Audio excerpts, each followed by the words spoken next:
S'intitule l'étude du sanctuaire. Alors pourquoi est-ce qu'on étudie le sanctuaire? Parce que dans Daniel, on a étudié différentes visions. Est-ce que vous connaissez la vision de la statue de Daniel, dans Daniel chapitre 2? Est-ce qu'il y en a qui connaissent? Alors je vous invite à réveiller vos mains, parce que je vais vous demander à lever votre main. Sinon je crois que je parle tout seul. Donc, Daniel 2, vous connaissez la statue. Daniel 7, est-ce que vous connaissez Daniel 7? Ceux qui connaissent? Ok. Donc, les autres, vous ne connaissez pas. Ensuite, il y a Daniel 8. Et donc, dans Daniel 7, voilà un petit peu le résumé. Donc, on ne va pas faire ce soir. Mais dans Daniel 7, il y a une vision de l'histoire, de la succession des histoires. Dans Daniel 7, il y a une succession des royaumes dans l'histoire. Et dans Daniel 8, on a aussi une succession des royaumes dans l'histoire, et on parle de plusieurs symboles, mais ça représente dans l'histoire les royaumes des Mèdes et des Perses, des Grecs, et ensuite la Rome impériale et la Rome papale. Et dans Daniel 7, il y a, à partir de 1798, un jugement dans le ciel. Donc si vous ne savez pas, c'est pas grave, un jour on réétudiera ça. Dans Daniel chapitre 8, par contre, on a donc cette vision symbolique du bélier, du bouc et de la petite corne, donc qui symbolise les Mèdes et les Perses, les Grecs et la Rome impériale puis papale, où il y a dans Daniel 8 la description d'une attaque du sanctuaire céleste, d'une attaque du ministère de Jésus et d'une attaque de la vérité par la Rome papale. Et alors, dans cette vision de Daniel 8, on nous parle d'une vision qui est globale, qui va jusqu'au temps de la fin pour dire voilà la vision qui va aller jusqu'au temps de la fin. Il y aura des dégâts dans la vérité, il y aura des dégâts dans le ministère de Jésus fait par cette petite corne, il y aura des dégâts dans le sanctuaire, mais ça va s'arrêter à un moment, puisqu'il y a un moment donné, il y a une période de temps qui est fixée, de 2300 années, au terme de laquelle intervient la purification du sanctuaire. Donc ça se passe ici. Et lorsqu'on veut savoir à partir de quand on débute la purification du sanctuaire, on va dans la vision de Daniel chapitre 9, la vision des 70 semaines qui nous amène jusqu'à Jésus-Christ et qui est incluse dans la vision des 2300 années, et on arrive à trouver la date de début, 457 avant Jésus-Christ. En ajoutant les 2300 années, on arrive à 1844. Donc, même si vous n'avez pas vu, c'est pas grave. Ce qu'on retient simplement à partir de ce soir, pour ceux qui viennent pour la première fois, c'est que nous avons commencé à étudier qu'est-ce que c'est que la purification du sanctuaire qui intervient à partir de 1844. À partir de 1844, nous sommes dans le temps de la fin, parce que Jésus revient bientôt. Et à partir de 1844, il y a une purification du sanctuaire céleste. Et donc, on avait commencé à étudier qu'est-ce que c'est que ce sanctuaire céleste. Dans la Bible, on nous dit, dans Hébreux chapitre 9, verset 24, que Christ n'est pas entré dans un sanctuaire fait de main d'homme en imitation du véritable, mais il est entré dans le ciel même, afin de comparaître maintenant pour nous devant la face de Dieu. Donc on nous dit que Jésus, quand il est remonté au ciel, en fait, il est entré dans le ciel, bien sûr, mais on appelle ça le sanctuaire véritable, donc le sanctuaire céleste. Et donc Jésus nous représente devant Dieu et devant les anges. C'est ce qu'on étudie dans le jugement de Daniel 7. Donc Jésus est notre grand souverain sacrificateur. C'est ce qu'on lit aussi dans plusieurs passages du livre des Hébreux, dans le Nouveau Testament. Mais donc nous avons voulu savoir qu'est-ce qu'il y a dans le sanctuaire céleste. Et finalement on s'aperçoit dans Hébreux 8, verset 5, qui nous dit « Les sacrificateurs israélites célèbrent un culte, image et ombre des choses célestes, selon que Moïse en fut divinement averti lorsqu'il allait construire le tabernacle, et soin lui fut-il dit de faire tout d'après le modèle qui t'a été montré sur la montagne. » En d'autres termes, Hébreux nous révèle que le sanctuaire de Moïse dans le désert a été fait selon le modèle du sanctuaire céleste. Donc si on veut comprendre qu'est-ce que c'est que la purification du sanctuaire céleste à partir de 1844, qu'est-ce qui se passe dans le ciel lorsque Jésus va dans le ciel, dans ce sanctuaire véritable, le sanctuaire céleste, il nous faut étudier le sanctuaire de Moïse, parce que le sanctuaire de Moïse est une copie, une ombre, une image du sanctuaire céleste. Et c'est pour ça que nous avions commencé à étudier, donc c'est la 3e session d'étude de ce sanctuaire de Moïse. Et nous avions déjà vu, donc c'est un rappel pour ceux qui étaient là, mais c'est peut-être une découverte pour ceux qui viennent pour la première fois ce soir, que le sanctuaire de Moïse, en fait, représente la symbolique du plan du salut. Comment est-ce que Dieu sauve l'homme pécheur? Nous avions vu que le sanctuaire, donc, c'est une grande cour avec d'abord ce qu'on appelle l'autel des sacrifices. Donc vous avez ici le nom, l'autel des sacrifices. Ensuite, dans cette même cour, il y a la cuve des ablutions. C'est une cuve remplie d'eau. Et ensuite, il y avait une tente qu'on appelle la tente de la rencontre ou la tente d'assignation ou encore le sanctuaire. Et dans le sanctuaire, il y avait 2 pièces. La première pièce s'appelle le lieu saint. Et dans le lieu saint, il y a 3 meubles, le chandelier à 7 branches qui est là, la table des 12 pains qui est là, et au fond, l'autel des parfums qui est ici, devant un voile. Et ce voile sépare le lieu saint du lieu très saint. Dans le lieu très saint, qu'est-ce qu'il y a? Il y a ce qu'on appelle l'arche de l'alliance. Et on va faire un zoom sur l'arche de l'alliance, mais c'est dans ce lieu très saint que réside la présence de Dieu. Et quand on regarde comment a été fait le sanctuaire était au milieu du camp d'Israël, mais vous et moi, si nous étions israélites, nous n'avions aucune chance de pouvoir rentrer plus loin que l'autel des sacrifices, parce qu'à partir de cet autel des sacrifices, toute cette zone est réservée aux prêtres. Ici, c'est un lieu saint, personne ne peut rentrer sauf les prêtres, sauf les sacrificateurs. Et alors, le lieu très saint, lui, il n'y a personne qui peut rentrer, sauf le grand prêtre, le souverain sacrificateur, et ça, une seule fois par an. Si jamais vous vous promenez par ici, vous rentrez par ici, vous risquez de mourir, et si vous rentrez là, vous êtes mort. C'est un lieu vraiment très saint, et tout le sanctuaire est configuré pour enseigner 2 vérités. La première vérité, c'est que le Dieu 3 fois saint, il réside ici dans le lieu très saint. Tous les hommes d'Israël, même si c'est le peuple de Dieu, ne peuvent pas avoir accès au Dieu très saint. Il y a une séparation insondable, une séparation irréversible entre le Dieu 3 fois saint et le pécheur, l'homme pécheur que nous sommes. C'est la première vérité du sanctuaire. Mais la deuxième vérité qui est beaucoup plus réjouissante, c'est que Dieu a permis que ce sanctuaire symbolise le chemin de la réconciliation entre l'homme pécheur qui est ici et le Dieu 3 fois saint qui est là. Il y a un processus, il y a une procédure à suivre pour que ce Dieu 3 fois saint que les hommes pécheurs ne pourront jamais toucher, auquel ils ne pourront jamais avoir accès, eh bien Dieu a prévu une procédure, un processus pour que si on pourra avoir accès à lui, on pourra avoir une réconciliation. Et donc, nous avions vu ensemble que cela symbolisait le plan du salut. Je vais poser une question, doucement, j'espère que vous allez pouvoir répondre. Le Dieu qui est dans le ciel, le Dieu dont il est question dans la Bible, il habite dans les lieux très hauts.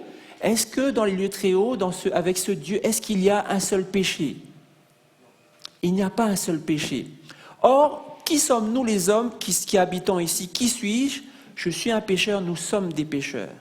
Ça veut dire qu'entre ce Dieu sans péché et nous, il y a une incompatibilité totale. On ne peut pas, il ne peut pas, nous ne pouvons pas cohabiter ensemble. Et c'est pour ça que ce sanctuaire céleste symbolise le plan du salut, parce qu'il y a une façon, il y a un chemin que Dieu lui-même a prescrit, que Dieu lui-même a défini, pour en fait nous rendre compatibles avec lui, pour enfin rencontrer un jour ce Dieu dans le ciel. Et donc nous avions vu comment ce sanctuaire permet de symboliser toutes les étapes du plan du salut. Parce que le croyant qui se présente donc devant Dieu, la première chose qu'il doit faire, c'est se repentir. C'est ce qui est symbolisé par l'autel des sacrifices. Et pourquoi est-ce qu'il se repent? Parce qu'il prend conscience qu'il est pécheur. Pourquoi prend-il conscience qu'il est pécheur? Parce qu'il y a la croix de Jésus. Il y a le sacrifice perpétuel sur l'autel des sacrifices qui symbolise le sacrifice de Jésus pour nos péchés. Jésus n'est pas mort juste parce qu'il voulait mourir. Jésus est mort parce que nous sommes pécheurs. Et s'il ne meurt pas pour nos péchés, nous ne pourrons pas être pardonnés. Et nous serons toujours séparés de Dieu. Donc lorsque nous voyons la croix de Jésus, l'amour de Dieu, là on se rend compte à quel point Dieu nous a aimés, à quel point le péché est terrible devant Dieu, au point que Jésus doit mourir à cause de ce péché. Alors nous avons cette repentance. C'est la première étape du plan du salut. Et lorsque nous nous repentons, Dans le sanctuaire de Moïse, il y a donc dans cette partie-là un médiateur, c'est-à-dire le prêtre, qui va prendre le sacrifice à l'époque et qui va le transférer jusque dans le lieu saint. Donc on parle de la viande ou du sang, mais oublions les détails de Moïse, mais la symbolique, c'est que à travers le médiateur, à travers le prêtre, lorsque nous nous repentons, notre vie va être accrochée au prêtre et le prêtre va aller près de Dieu, il va nous prendre avec lui et il va symboliser que nous voulons être associés au médiateur, c'est-à-dire à Jésus-Christ. Lorsque nous nous repentons, nous voulons vivre avec Jésus-Christ. Et la deuxième étape, qu'est-ce que c'est donc? C'est la cuve des ablutions, c'est l'eau, c'est le baptême. Dans le baptême, nous voulons être associés à Jésus-Christ, c'est ce qu'on voit dans Romains 6, nous voulons être fusionnés avec Jésus et nous voulons mourir avec lui dans le baptême. Mourir au péché. Et lorsque nous sommes sortis de l'eau avec Jésus, nous vivons aussi une nouvelle vie, une résurrection, une vie nouvelle avec Jésus. Et une fois que nous sommes baptisés ici, qu'est-ce qui se passe? On a vu avec le pasteur Jean-Noël que le Seigneur nous déclare ses enfants, que le Seigneur déclare que nous faisons partie de la maison de Dieu. Et c'est pour ça que lorsque Jésus monte au ciel, Éphésiens nous dit, Jésus est assis au ciel et nous sommes assis avec lui. Jésus nous a amenés au ciel avec lui. Lorsque nous nous repentons et lorsque nous nous baptisons, nous sommes assis dans le ciel avec lui. Nous faisons partie de la maison de Dieu. Et dans la maison de Dieu, du ciel, Jésus nous envoie 3 choses extraordinaires pour notre vie chrétienne. D'abord, le Saint-Esprit, qui est symbolisé par le chandelier à 7 branches, les 7 lampes. Ensuite, la table des 12 pains, c'est-à-dire la parole, les Écritures qui nous guident. Et enfin, la prière, l'autel des parfums, qui nous met en contact directement avec Dieu. Donc, lorsque nous nous repentons, lorsque nous ne voulons plus vivre au péché, nous demandons le baptême, nous nous baptisons en Jésus-Christ, en sa mort, nous sommes ensevelis, et en sa vie nouvelle, sa résurrection, nous sommes ressuscités, nous vivons une nouvelle vie, et nous sommes intégrés dans la maison de Dieu. Et lorsqu'on est baptisé, on reçoit le titre d'enfant de Dieu, on reçoit le Saint-Esprit, et d'ailleurs le Saint-Esprit, vous savez, c'est la chose la plus importante qu'on reçoit. Parce que la Bible, on l'a la Bible, mais si on ouvre la Bible sans le Saint-Esprit, on ne peut pas comprendre la parole de Dieu. Si on prie sans le Saint-Esprit, on prie n'importe quoi, on ne prie pas la volonté de Dieu. Il faut absolument que le Saint-Esprit nous soit donné, et c'est pour ça que nous sommes baptisés. L'apôtre Pierre nous dit, « Soyez baptisés pour le pardon de vos péchés, et vous recevrez le don du Saint-Esprit. » Parce que vous savez, ici, nous avons un pécheur. Nous avons un pécheur qui se repent. Et à cause de la croix, grâce à la croix de Jésus, les péchés sont effacés. Mais ce pécheur, qu'est-ce qui va arriver le lendemain? Il va encore pécher parce qu'il est pécheur. Et il va demander pardon grâce à la croix de Jésus, il va encore être pardonné. Mais qu'est-ce qui se passe le lendemain? Il va encore pécher. Et si on continue comme ça, on ne va pas être capable d'arriver jusqu'au ciel, jusqu'au Dieu 3 fois saint et de subsister en sa présence. C'est pour ça que Dieu prévoit ce cheminement, la repentance, le baptême, la réception du Saint-Esprit et une vie nouvelle guidée par la parole, fortifiée par la prière, mais fortifiée surtout par la puissance du Saint-Esprit qui va vaincre le péché en nous. Pour que ce péché qui nous habite, maintenant il va devenir de moins en moins fort parce que c'est le Saint-Esprit. C'est la loi de l'esprit de vie en nous, nous dit Romains chapitre 8, qui va vaincre la loi du péché et de la mort qui est en nous. Donc voilà ce qui se passe dans le cheminement de salut que Dieu a prévu. Donc nous avons vu que le prêtre qui est ici symbolise qui? Symbolise Jésus-Christ. C'est Jésus-Christ le prêtre pour nous, le médiateur. C'est lui qui joue ce rôle dans le processus. À la fois il est ici sur la croix, il est sur l'autel des sacrifices, à la fois il est celui en qui nous nous baptisons dans sa mort, dans sa vie, celui qui nous accompagne jusque dans le lieu saint, dans le ciel, et du lieu saint, du ciel, il nous envoie son Esprit Saint. Il nous envoie la capacité de comprendre et d'être guidé par sa parole. Il nous envoie ce lien invisible mais réel de la prière. Un détail important, c'est que dans la décoration du lieu saint, on voit à peu près ici dans l'image, il y avait des ornements sur le tissu et même sur les voiles qui sont là, des ornements qui représentent les anges. Parce que les anges ont aussi un rôle dans le plan du salut. Dans Hébreux 1, verset 14, les anges de Dieu sont tous des esprits au service de Dieu, envoyés pour exercer un ministère en faveur de ceux qui doivent hériter du salut. Et si pour ceux qui étaient là depuis le début de la série, lorsqu'on voit Daniel qui reçoit des visions, qui c'est qui vient lui donner des explications? C'est l'ange Gabriel. C'est lui qui vient encourager Daniel. Donc en fait, dès que nous rentrons dans la maison de Dieu, dans le sanctuaire céleste, avec Jésus-Christ, Jésus affecte quelqu'un de son armée angélique à nous-mêmes. Vous voyez, ces anges sont là pour exercer un ministère en faveur de ceux qui doivent hériter du salut. Ceux qui se sont baptisés il n'y a pas longtemps, peut-être on a oublié de vous dire ça, mais lorsque vous êtes baptisés, vous faites partie de la maison de Dieu et Dieu a affecté un ange de son armée juste pour vous. Vous avez un ange gardien. Est-ce que vous saviez ça? Est-ce que vous avez déjà vu dans la Bible que vous avez un ange gardien? C'est Jésus qui nous parle de ça. Il nous dit, gardez-vous de mépriser un seul de ces petits, car je vous dis que leurs anges dans les cieux voient continuellement la face de mon Père qui est dans les cieux. Décidément, nous ne sommes pas seuls. Le Saint-Esprit nous est donné, mais nous avons même au moins un seul ange.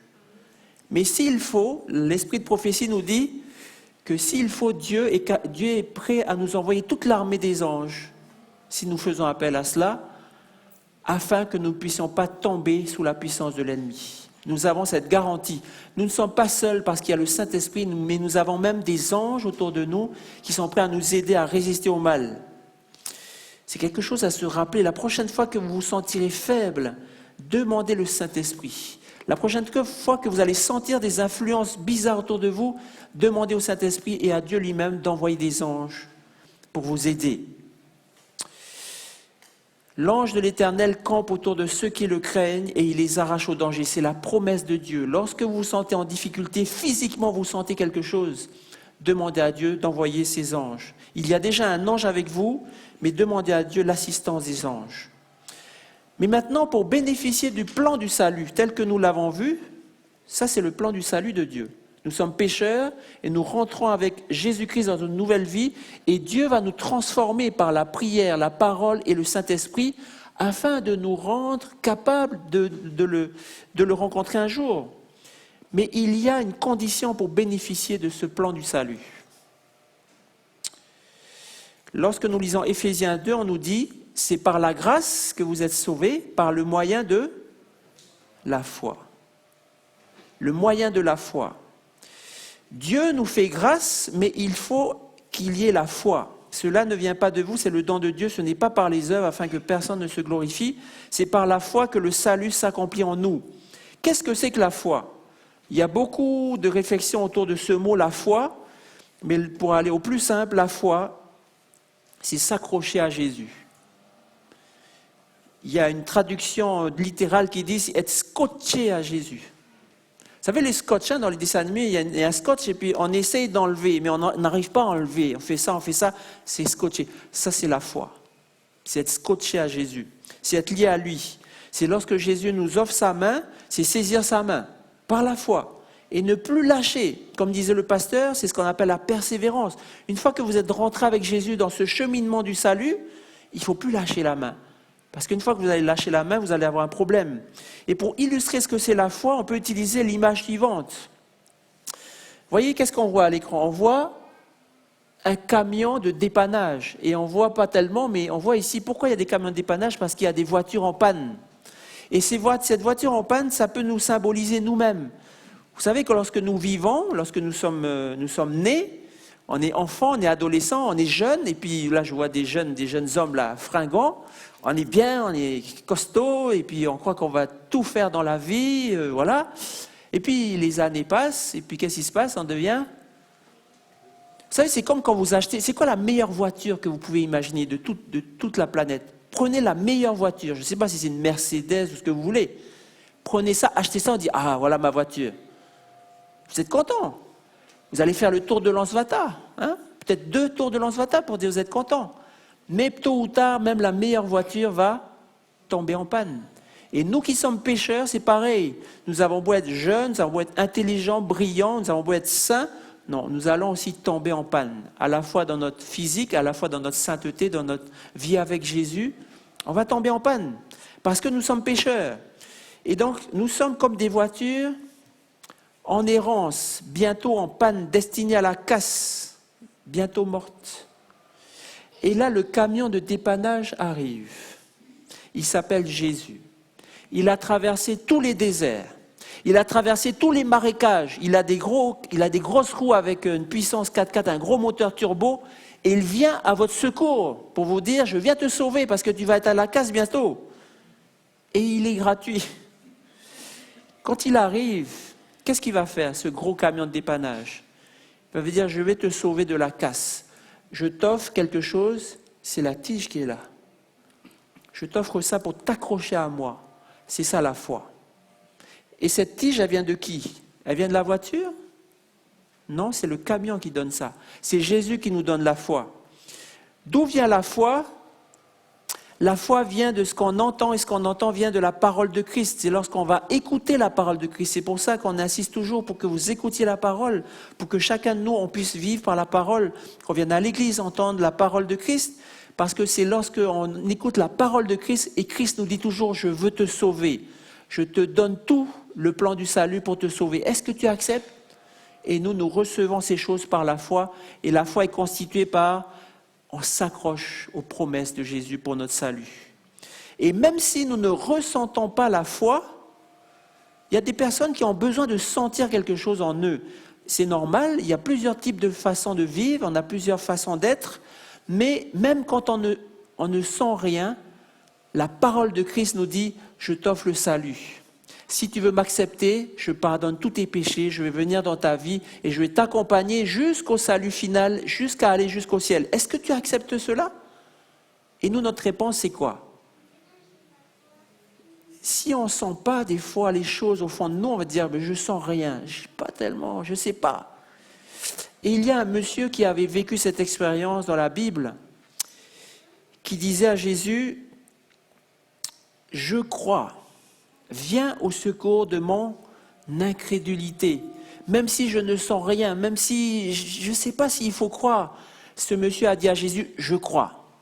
Il a sauté dans l'eau, il a dit, Seigneur, tu m'as parlé, maintenant je décide de te croire. Même si je ne sens pas grand-chose, même si j'ai l'impression que ça va être difficile, je m'accroche à tes promesses, je veux être sauvé, je reçois ton salut, je reçois ton pardon, je reçois tout ce que tu veux me donner, maintenant je vais te suivre. La foi est le fait même de répondre et de s'accrocher à Dieu, de se jeter à lui pour lui, de se jeter à l'eau pour lui. Et une fois que nous avons accepté la parole de Jésus pour nous sauver, nous sommes collés au camion. Et qu'est-ce qui se passe une fois que nous sommes collés à ce camion? Maintenant, il va démarrer ce camion. Si nous avons un tout petit moteur, comme nous sommes collés à ce camion, quand le camion va partir, la puissance du camion va devenir notre puissance. Si notre moteur il est cassé, la puissance du camion va devenir notre puissance et nous allons pouvoir le suivre là où il va aller, là où il ira, nous pourrons aller. Tout ce qu'il fera, nous le ferons. Tous les exploits de ce camion, nous allons pouvoir le faire. S'il faut traverser des marécages, s'il faut traverser des épreuves, s'il faut traverser le doute, s'il faut traverser les contrariétés, s'il faut traverser les persécutions, si nous nous accrochons à Jésus-Christ, on va pouvoir traverser. Nous n'avons pas à nous inquiéter. Tous les exploits que Jésus a faits lorsqu'il était sur la terre, nous allons pouvoir faire aussi. Jésus promet à tous ses disciples que vous serez vainqueurs par l'Esprit de Dieu. Vous pourrez faire tout ce que vous avez jamais imaginé de faire. Si vous êtes faible, vous serez fort. Si vous êtes complètement timide, vous serez plus timide, et ainsi de suite. Mais il faut être collé à Jésus-Christ. Parce que le bout de chemin, lorsque ce camion de dépannage va démarrer, vous savez où est-ce qu'il va arriver? Il va arriver au garage final de la reconstruction totale, la glorification lorsque nous serons avec Jésus dans le ciel. Nous serons complètement libérés du péché, de la mort, et nous serons dans la vie éternelle. Quand on commence à prendre Jésus au mot, lorsqu'on s'accroche à Jésus, voilà ce qui va arriver pour nous. Nous sommes attachés à ce camion super puissant. Maintenant, quel est le danger? Si nous nous accrochons à ce camion super puissant, il va commencer à monter des montagnes qu'on n'a jamais pu faire. Il va monter des montagnes et puis là, qu'est-ce qu'on fait? Le grand danger, c'est quoi? C'est de dire, je vais lâcher la tige un petit peu de temps en temps. Et là, on va tout dévaler à l'envers, on va se casser la figure. Donc, il ne faut pas lâcher. C'est pour ça que le pasteur disait, il faut la persévérance à croire et à s'accrocher en Jésus. Il ne faut pas non plus tourner le volant à droite alors que le camion va à gauche. Vous risquez d'abîmer complètement votre voiture. Donc, une fois que nous allons nous accrocher à Jésus par la foi, il faut vraiment rester accroché. Il faut se laisser faire. Il faut s'abandonner complètement à l'action de Jésus par le Saint-Esprit. Quand on regarde finalement, pour être sauvé, c'est pas compliqué, n'est-ce pas? Il faut s'accrocher à Jésus par la foi. Il faut se laisser faire. Si Jésus nous dit, maintenant tu vas faire ceci, dis, je vais faire ceci. Moi je ne peux pas, je ne sais pas, je n'ai pas envie. Mais comme tu m'as dit Jésus, je m'accroche à toi, je vais faire. Si Jésus nous dit, ne fais pas cela, même si c'est ce que j'aime faire, ou même si je n'arrive pas je m'accroche à Jésus, je m'abandonne à Jésus, je ne vais pas faire. C'est facile. On n'a qu'à se laisser faire. Il y a quand même un paradoxe dans le plan du salut. Parce que Éphésiens nous avait dit, nous sommes sauvés par le moyen de la foi. Ce n'est pas par les œuvres, afin que personne ne se glorifie. Ce n'est pas parce que nous faisons plein de choses que nous sommes sauvés. C'est parce que Jésus nous a sauvés que nous sommes sauvés. Et c'est pour ça qu'on s'accroche uniquement à Jésus. Mais pourtant, la suite nous dit, nous sommes son ouvrage, ayant été créés en Jésus-Christ pour de bonnes œuvres, que Dieu a préparées d'avance afin que nous les pratiquions. Donc ce n'est pas par nos œuvres que nous sommes sauvés, mais nous sommes sauvés pour pratiquer de bonnes œuvres. Nous sommes sauvés pour accomplir de bonnes œuvres. Quelle importance ont ces bonnes œuvres? Pourquoi Dieu a préparé ces bonnes œuvres afin que nous les pratiquions? Parce qu'il y a un jugement. Le juste jugement de Dieu rendra à chacun selon ses œuvres, réservant la vie éternelle à ceux qui, par la persévérance à bien faire, cherchent l'honneur, la gloire et l'immortalité. On pourrait penser, quand on parle de foi, qu'il s'agit juste d'avoir une disposition de cœur pour Jésus, et que ça s'arrête là. J'aime Jésus, j'ai donné ma vie à Jésus, j'ai donné mon cœur à Jésus. Ça ne s'arrête pas là. Il faut démontrer les choses. Il faut qu'on voit dans notre vie qu'il y a des œuvres qui découlent de cet abandon à Jésus. Parce que le jugement de Dieu se base sur nos œuvres. Sur ce qu'on aura fait de notre vie, sur du concret, sur du réel, pas sur ce qu'on pense dans notre imagination ou dans de bonnes intentions. Parce que ce ne sont pas en effet ceux qui écoutent la loi qui sont justes devant Dieu. Vous pouvez écouter la loi toute votre vie, mais ce sont ceux qui la mettent en pratique qui seront justifiés. Regardons de nouveau le plan du sanctuaire, le symbole du salut. Ça, c'est le plan du salut pour nous faire réconcilier avec le Dieu trois fois saint. Au démarrage, nous avons un pécheur. Et à l'arrivée, nous avons le Dieu trois fois saint. C'est ça notre objectif, c'est de rencontrer Dieu un jour dans le ciel. Et nous allons regarder ce qu'il y a dans le lieu très saint. Rappelons-nous que dans le lieu très saint, il y a l'arche de l'Alliance. Et cette arche de l'Alliance, qu'est-ce que c'est? C'est un coffre à l'intérieur duquel il y a les deux tables de la loi. Sur ce coffre, il y a un couvercle qu'on appelle le propitiatoire, ou en anglais on appelle ça le siège de la miséricorde. Et sur ce couvercle sont sculptés deux anges, un à gauche, un à droite, qui étendent leurs ailes au-dessus donc de ce couvercle, au-dessus de ce coffre qui contient la loi de Dieu. Ce sont deux anges protecteurs. Et au milieu de ces deux anges, il y a une lueur qui symbolise la présence même du Dieu trois fois saint. C'est ce qu'on appelle la Sainte Shekinah. Et donc, dans Exode 25, on dit à Moïse, tu mettras le propitiatoire sur l'arche et tu mettras dans l'arche le témoignage que je te donnerai. Et c'est là que je me rencontrerai avec toi du haut du propitiatoire, entre les deux chérubins placés sur l'arche du témoignage, je te donnerai tous mes ordres pour les enfants d'Israël. Et en fait, quand on regarde le lieu très saint, en fait, c'est une image du trône de Dieu, tout simplement. Le trône de Dieu, c'est là où est assis le Seigneur, entouré de ses anges. Et il est assis sur quoi? Sur un trône qui contient quoi? Qui contient la loi de Dieu. Si tout le sanctuaire de Moïse, c'est une image du sanctuaire céleste, ça veut dire que dans le ciel, dans le lieu trois fois saint, dans le lieu où habite le Dieu trois fois saint, il y a la loi de Dieu qui existe. Cette loi, elle n'est pas du ressort des hommes. Donc on va regarder qu'est-ce que c'est le témoignage, ce fameux témoignage. Le témoignage, nous dit la parole, lorsque l'Éternel lui achevait de parler à Moïse sur la montagne de Sinaï, il lui donna les deux tables du témoignage, tables de pierre écrites du doigt de Dieu. Donc les deux tables qui sont dans l'arche sont appelées témoignages. Que contenait-elle? Quelque chose écrit par le doigt même de Dieu. Hélas, en retournant voir le peuple d'Israël, Moïse va briser ces tables parce qu'il va voir le peuple d'Israël dans une idolâtrie incroyable. Et là, qu'est-ce qui va se passer? Dieu va réécrire une nouvelle fois sur de nouvelles tables ce qui avait été écrit sur les premières. L'Éternel écrivit sur les tables ce qui avait été écrit sur les premières, les 10 paroles qui vous avaient dites sur la montagne du milieu du feu, le jour de l'assemblée. Et l'Éternel me les donna. Qu'est-ce qui était écrit sur ces tables? 10 paroles que Dieu avait dites. J'ai regardé le film Les 10 commandements et on voit que Dieu écrit sur les tables. Mais on ne voit pas dans le film ce qu'il y a dans la Bible. Dans la Bible, ce n'est pas seulement que Dieu a écrit sur les tables. Il a parlé les 10 commandements devant tout le peuple d'Israël. Donc l'Éternel me les donna. Moïse dit, je retournai, je descendis de la montagne, je les mis dans l'arche que j'avais faite. Elles restèrent là comme l'Éternel me l'avait ordonné.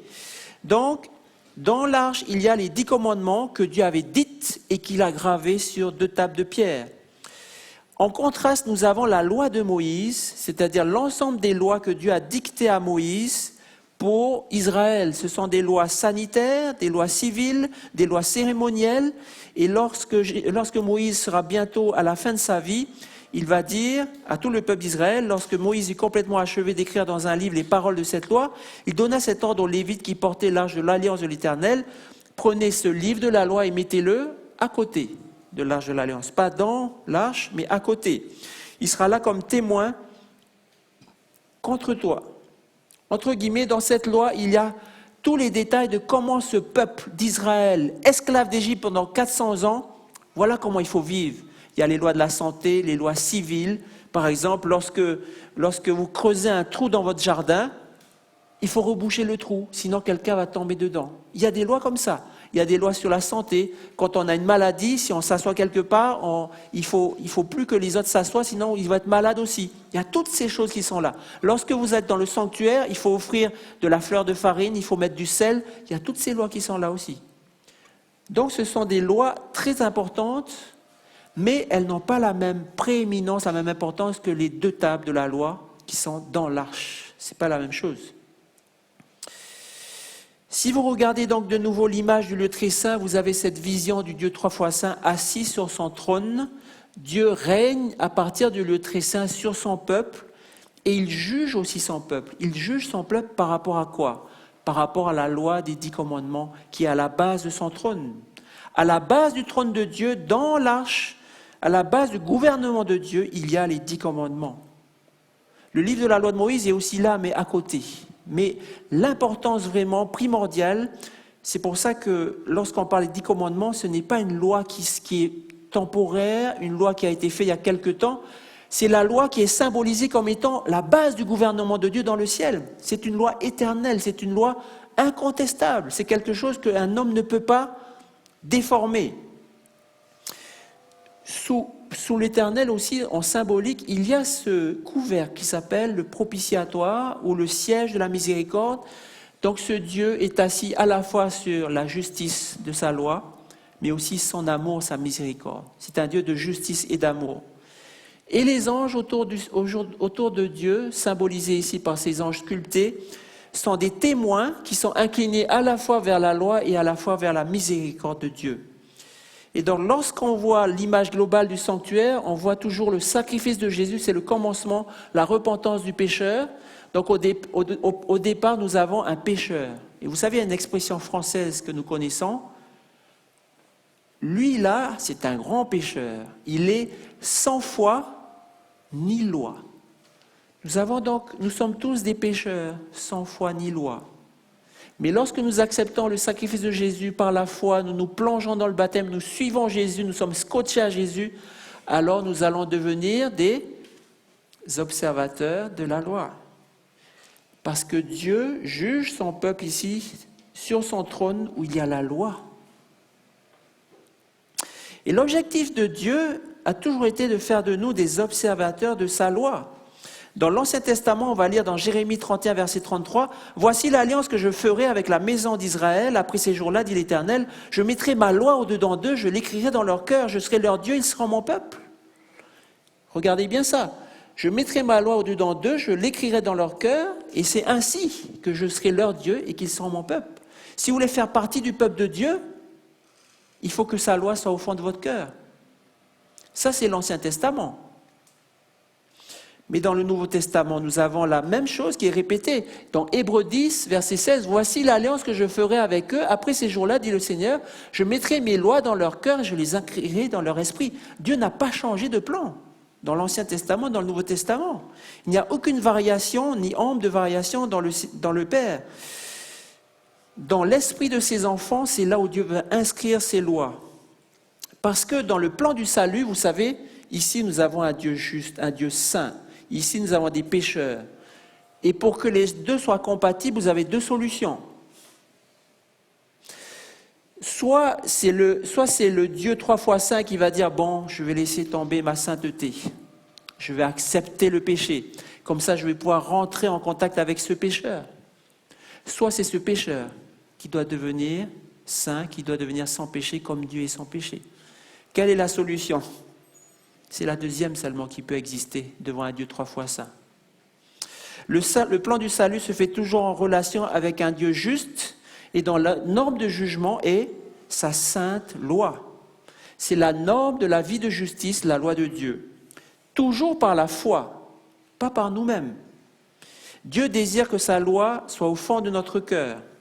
Pour bien comprendre cette question de loi de Dieu et du péché, nous allons voir une histoire de la vie de Jésus. Et là, pasteur Jérémie, j'ai oublié ma Bible ce soir. Je vais t'emprunter ta Bible. Dans Jean, chapitre 8, versets 1 à 11. On va lire ensemble. Alors, n'oubliez pas qu'il y a l'écran pour les versets, mais quelquefois, on lit dans notre propre Bible. Jean, chapitre 8, versets 1 à 11.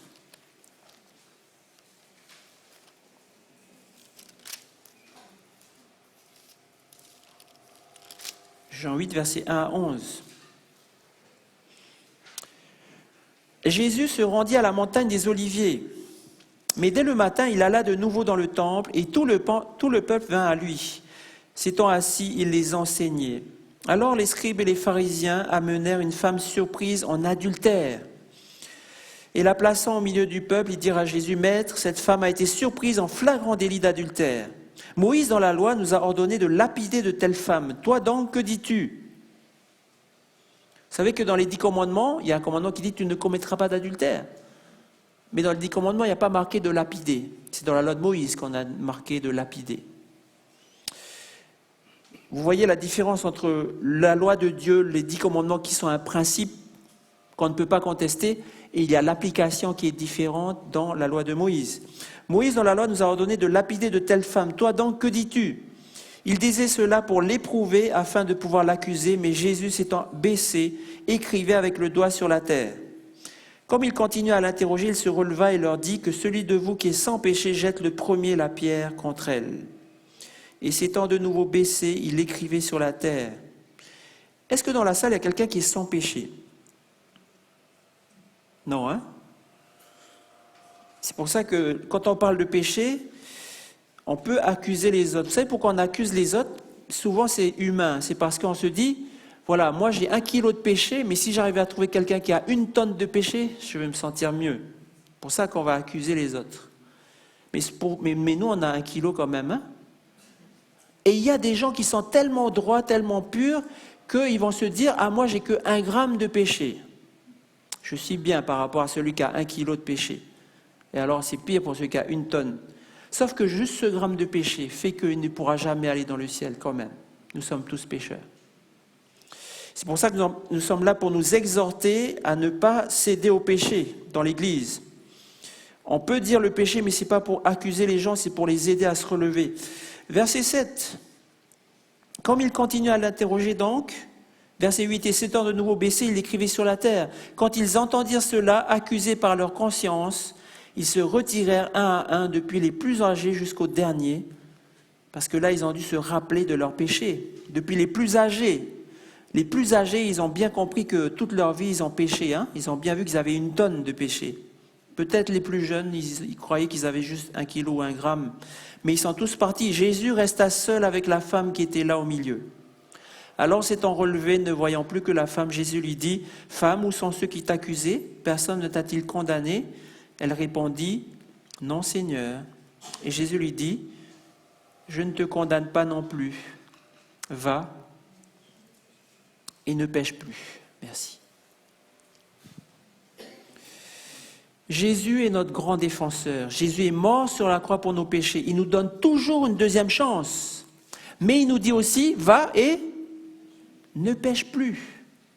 Le pardon de Dieu, ce n'est pas pour dire je te pardonne, donc continue à pécher. Non, c'est pour dire ne pêche plus. Mais maintenant, la question fondamentale, qu'est-ce que ça veut dire le péché? Qu'est-ce que le péché? Pourquoi Jésus nous dit de ne plus pécher? Et là, on va apprendre des choses de la parole qui sont importantes à comprendre. Quand on parle de péché, on a tous plein d'idées différentes, mais dans la Bible, le péché, c'est une notion qu'il faut absolument connaître. Il faut absolument prendre conscience qu'est-ce que c'est le péché. Parce que le péché, ça produit la séparation entre nous et Dieu. Ce sont vos crimes qui mettent une séparation entre vous et votre Dieu. Ce sont vos péchés qui vous cachent sa face et l'empêchent de vous écouter. Quand on nous parle de péché, si on nous dit « Jean-Marc, tu as péché », il faut bien faire attention. Parce que juste ça, ça nous empêche d'avoir une relation avec Dieu. Et non seulement ça nous empêche d'avoir une relation avec Dieu, ça nous emmène vers la mort. Le salaire du péché, c'est la mort. Parce que Dieu, c'est lui qui nous a créés, c'est lui qui nous a donné la vie. Mais si nous sommes séparés de Dieu, nous sommes séparés de la vie. Vous voyez, dans la cour de l'église, il y a un manguier. Il y a des branches qui sont attachées au manguier. Et à cause du fait que ces branches sont attachées au manguier, il y a la sève qui monte, il y a la vie dans ces branches. Et au bout des branches, il y a des fruits, il y a des feuilles. Et c'est ça qui donne la vie. Mais si tout d'un coup une branche te disait « Ah, moi je suis fatigué d'être là, à être accroché à ce manguier, je vais aller me promener, je vais me séparer de ce tronc », qu'est-ce qui va arriver? Cette branche, elle va se promener, mais on va regarder et dire « Ah, il y a encore des petits fruits qui poussent tout doucement ». Mais à un bout d'un moment, cette branche va se dessécher, c'est la mort. Elle va finir par être complètement sèche. Donc c'est simplement le fait qu'à cause du péché, Dieu et nous sommes séparés et que nous allons vers notre mort, qu'il faut bien comprendre ce que c'est le péché. Si on se dit seulement la grâce, la foi, etc., et qu'on ne comprend pas ce que c'est le péché, on risque de passer à côté et de rester dans le péché. La Bible nous dit que nous sommes tous sous l'empire du péché. Tous, juifs et grecs, sont sous l'empire du péché. Tous, calédoniens et tout ce que vous voulez, nous sommes sous l'empire du péché. C'est pas un petit mot, l'empire du péché. Tous sont égarés, tous sont pervertis, il n'en est aucun qui fasse le bien, pas même un seul. L'empire du péché, ça veut dire quoi? Ça veut dire que c'est le péché qui nous gouverne. Chaque fois que nous avons une pensée, c'est le péché qui nous gouverne. Et ce n'est pas seulement les mécréants qu'on voit dans la rue, là, qu'on se dit « Ah, lui, il est méchant ». La Bible nous dit tous, juifs, c'est qui les juifs? C'est ceux qui connaissent Dieu, c'est ceux qui vont tous les sabbats à la synagogue, c'est ceux qui lisent la Bible. Même ceux-là, même nous les adventistes, nous sommes sous le péché, sous l'empire du péché. Les Grecs, c'est ceux qui ne connaissent pas Dieu. Donc les gens qui sont en dehors, qui ne connaissent pas la Bible, qui ne connaissent pas le vrai Dieu, bien sûr qu'ils sont dans le péché. Mais nous, pareillement, nous avons beau connaître le Saint Sabbat, les autres ne connaissent pas le Saint Sabbat, nous sommes pécheurs comme les autres. Et à cause de ça, nous sommes exclus de la présence du Dieu trois fois saint. C'est important de comprendre ça.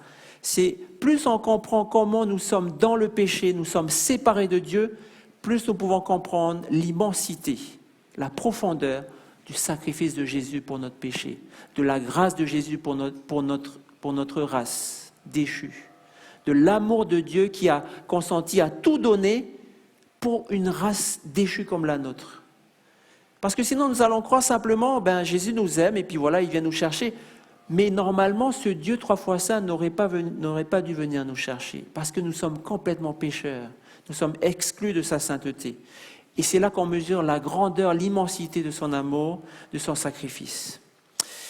La Bible va nous expliquer, il y a plusieurs mots dans la Bible pour parler de péché, mais on va se limiter à 3 mots ce soir, 3 mots très importants. Le psaume 51 nous parle de ces 3 mots. « Ô Dieu, aie pitié de moi, dans ta bonté, selon ta grande miséricorde, efface mes transgressions, premier mot. Lave-moi complètement de mon iniquité, deuxième mot, et purifie-moi de mon péché. » On va commencer par ce mot-là, l'iniquité. Qu'est-ce que c'est l'iniquité? Dans la langue originale, il y a plusieurs sens à ce mot iniquité, mais il y a un sens qui est intéressant. Iniquité, c'est la partie du bâton du berger. Vous savez, les bâtons du berger, c'est pas tout droit. À un moment donné, ça fait une courbe comme ça. C'est recourbé. Eh bien, c'est cette partie-là, l'iniquité. L'iniquité, c'est ce qui est tordu, recourbé vers soi-même. C'est ce qu'on appelle l'égocentrisme. On est centré sur le moi. Je me moi. L'orgueil. Vous savez, c'est ce qu'on fait tous, hein. Dès qu'on parle, je.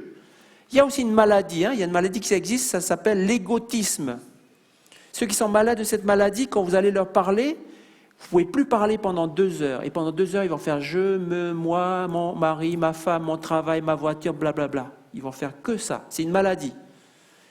Et là, on se dit, oh là là, celui-là, il a un problème. Moi, je connais quelqu'un comme ça, hein. Quand vous allez commencer à lui parler, vous ne pouvez plus parler parce qu'il va vous parler pendant une demi-heure, 1 heure de tout. Moi. Et là, on rigole parce que c'est lui là. Mais en fait, nous sommes pareils dans notre pensée. Toujours moi, tout le temps. Chaque être humain a en lui cette priorité absolue. Moi d'abord.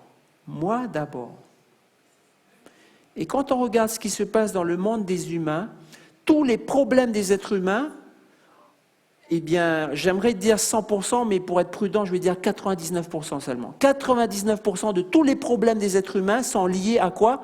À ce moi d'abord. Toutes les mauvaises actions de l'homme, les conflits, les disputes, les délits, les crimes, la méchanceté, s'analysent comme une conséquence de cet état d'esprit moi d'abord. Et c'est visible dès le plus jeune âge. Quand vous regardez les bébés, ils crient parce qu'ils ont faim, il n'y a rien d'autre qui compte. Quand vous regardez les enfants qui grandissent, eux, ils ne veulent pas partager, etc. Vous voyez ça dès le plus jeune âge. Et qu'est-ce que nous on fait? On les éduque en leur donnant des règles de politesse. Non, donne d'abord le gâteau à ton copain, après tu te serviras du gâteau. Parce que sinon, ils vont toujours prendre le gâteau d'abord. Donc c'est visible depuis le plus jeune âge. Et c'est la racine de tous les péchés de l'homme. C'est la racine du péché de Satan, hein. Lucifer a dit, pourquoi c'est Dieu d'abord? Non, c'est moi d'abord. C'est comme ça qu'il est rentré en conflit avec Dieu. Lorsque Lucifer a tenté nos parents Adam et Ève, il leur a dit, vous serez comme Dieu. Ça allait atteindre le truc là-haut. C'est comme ça que nos premiers parents ont chuté. Et quand vous regardez bien tous les comportements standards de l'homme, comment l'homme se comporte, c'est toujours avec ce moi d'abord. Quand vous regardez la compétition, pourquoi les gens aiment la compétition? Parce qu'il faut un premier, hein, et ça va être qui le premier? Ça va être moi. Si l'autre il a gagné, qu'est-ce qu'on dit? Oui, il a triché ou je ne sais pas quoi. Ok? La comparaison avec l'autre. Je vois mes enfants, hein, dès qu'ils sont un petit peu grands, regarde, je suis plus grand que toi, je suis plus grand que toi. Tout le temps, on se compare avec l'autre. Le rejet de ceux qui sont différents de nous. Moi, regarde, je suis quelqu'un de grand, lui, il est petit. Voilà. Ou lui, il est trop grand. Ou lui, il est d'une autre ethnie. Il n'est pas comme moi. Lui, il a les yeux comme ça. Ou il a les cheveux comme ça. Tout ce qui est différent de moi, on va toujours rejeter. On va toujours avoir un a priori négatif. Autre chose, j'ai toute une liste. On va quand même faire une liste pour vous montrer à quel point le moi d'abord est puissant. D'ailleurs, le premier jour où j'ai entendu ça, c'était le pasteur Eddie Johnson qui a parlé de ça, pour ceux qui le connaissent. Je suis rentré à la maison, je dis non, mais qu'est-ce qu'il a raconté? Le moi d'abord, c'est ça la racine du péché? Je dis, oh, je ne le crois pas quand même, hein. On peut quand même dire, moi j'existe quand même, je ne peux pas... Moi d'abord, il exagère quand même. Et je regardais une émission, et dans l'émission, c'était Jean-Luc Delarue qui parlait de toutes les associations de bienfaisance. Et vous savez, il y a des fauteuils dans l'émission. Donc il y a l'association La Croix-Rouge, après il y a plusieurs associations. Puis je regardais ça et puis je voyais, qu'est-ce qu'ils font des choses bien, des bonnes œuvres, hein, tous ces gens-là. Et à bout d'un moment, il y a quelqu'un qui s'est levé dans la salle, il était en colère, il a pris le micro. Il a dit devant tout le monde, mais nous aussi, on a une association qui fait du bien. Et puis il était en colère en train de grandir tout le monde. Je dis, oh là là, voilà le moi d'abord. L'association de bienfaisance disait, moi aussi je fais des choses bien. C'était le conflit là. Même en faisant du bien, il y a le moi d'abord. Eh bien, lorsque nous sommes des pécheurs avec ce moi d'abord, nous sommes très susceptibles. Lorsqu'on nous vient nous dire « Ah, Jean-Marc, tu as un problème parce que tu parles mal, parce que ceci, parce que cela », tout de suite, on va se mettre à faire la guerre en disant « Non, mais qu'est-ce qu'il a à me dire? Il n'a rien à me dire. » Est-ce que vous avez déjà vécu ça? Moi, j'ai vécu ça tout le temps. Quand on vient me parler, je me dis, qu'est-ce qu'il a à me dire? Il n'a rien à me dire, il n'a rien à m'apprendre. C'est le moi d'abord. L'obsession de gagner ou de toujours avoir raison. Même quand vous avez perdu, il faut quand même que vous puissiez gagner. Même lorsqu'on vous dit vous avez tort, vous avez bien compris, vous avez tort, vous allez quand même lancer quelque chose, vous dire ah non, toi aussi tu as tort. Vous ne voulez pas perdre. Ok? Ah, je vois qu'il y en a qui ont vécu ça. Le refus de reconnaître ses torts. Il y a aussi l'accaparement. Vous savez ce que c'est l'accaparement? C'est que lorsqu'on fait un grand repas, eh bien, on voit les gâteaux là. Et là, on va chercher une grosse assiette, on met 15 gâteaux dans notre assiette, sans penser du tout qu'il y a d'autres qui voudraient manger le gâteau aussi. Attention, on va vous surveiller la prochaine fois dans les repas de l'église. Hein. Moi, j'étais pas là, j'ai rien vu samedi soir dernier. Mais vous voyez, c'est des choses comme ça, c'est le moi d'abord. J'ai déjà vu des gens, ils ont carrément un sac, et puis il y a tout le monde qui fait la fête, et puis quand tout le monde ne regarde pas, ils vont mettre tout remplir un sac pour eux, pour rentrer à la maison. Ça, c'est le moi d'abord. J'ai vu ça à Tahiti, j'ai pas vu ça ici. Il y a aussi le calcul. Alors là, c'est un peu plus subtil. Il y a des personnes qui vont être capables de vous dire bla, bla, bla, bla, bla, donc, voilà. Et là, vous dites, ah oui, c'est vrai, c'est très logique. Et quand vous allez réfléchir, il a fait, mais qui c'est qui profite de ça, là? Mais c'est lui qui a parlé. On calcule les choses, on met tout en place pour que ça revienne sur nous. Bon, attention, ne soupçonnez pas les gens, mais je vous dis que le moi d'abord, il est toujours là. Et nous-mêmes, des fois, on dit des choses et on dit, il ne faut pas mentir, mais des fois, j'ai déjà vu dans ma bouche, ma femme, elle est là, elle sait, j'ai dit un petit mot de travers parce que ça a changé la chose pour que ça me vienne sur moi après. On a légèrement déformé la chose pour que c'est moi qui en bénéficie. Calculer. Mais le pire, je crois, c'est l'indifférence. L'indifférence par rapport aux autres. Pour dire, moi, je suis là, il m'a dit quelque chose, mais j'ai rien à lui dire. C'est vraiment terrible, ça. Pour dire, il y a moi qui existe, lui, il n'existe même pas pour moi. Il vaut mieux, des fois, avoir une explication franche pour dire ce qu'on pense que vraiment de dire, moi, je ne veux pas parler, j'ai rien à te dire. C'est vraiment horrible. C'est vraiment dire, moi, je suis là, toi, tu n'existes pas. Bon, en résumé, l'égocentrisme, l'iniquité, la racine du péché, c'est je fais ce que je veux et je fais ce qui me rapporte, ce qui m'intéresse. Le reste, on va laisser tomber. Et ça, je peux vous dire que la première fois que j'ai entendu ça, je n'y croyais pas, mais après, je me suis rendu compte dans les jours qui ont suivi que je suis comme ça. Je suis absolument plongé dans cette chose horrible. C'est toujours moi d'abord, moi d'abord, moi d'abord. Et vous savez, donc nous tous les êtres humains, nous sommes comme ça. Nous sommes tous des moi d'abord. Il y a 7 milliards de personnes qui disent moi d'abord. Comment on fait pour faire vivre 7 milliards de moi d'abord? Comment on fait pour que la société puisse vivre? Vous savez comment on fait? On instaure des lois et ces lois vont cibler ce moi d'abord. Le seul levier dont on dispose pour que les gens puissent se côtoyer normalement sans toujours faire du mal, c'est d'agir sur l'ego, sur les intérêts personnels. Et il y a deux façons de faire ça. Soit par la punition, si tu n'obéis pas, tu vas recevoir une fessée. Et le moi d'abord dit non, je ne veux pas recevoir une fessée, je vais obéir alors. Ou alors si tu obéis, tu vas recevoir un bonbon. Et là le moi d'abord dit j'aime bien les bonbons, je vais obéir alors. Peu importe si c'est bien ou si c'est mal, mais on va agir sur cet ego, soit en punition, soit en récompense, soit avec un bâton, soit avec une carotte. C'est pour ça que c'est les fessées qui marchent, c'est pour ça que c'est les bonbons qui marchent, c'est pour ça que vous avez des primes de bonus, de malus à votre assurance, c'est pour ça qu'il y a des peines de prison avec des amendes, des gendarmes, c'est pour ça que vous avez des récompenses financières, c'est pour ça qu'il y a tableau d'honneur, félicitations, encouragement au collège.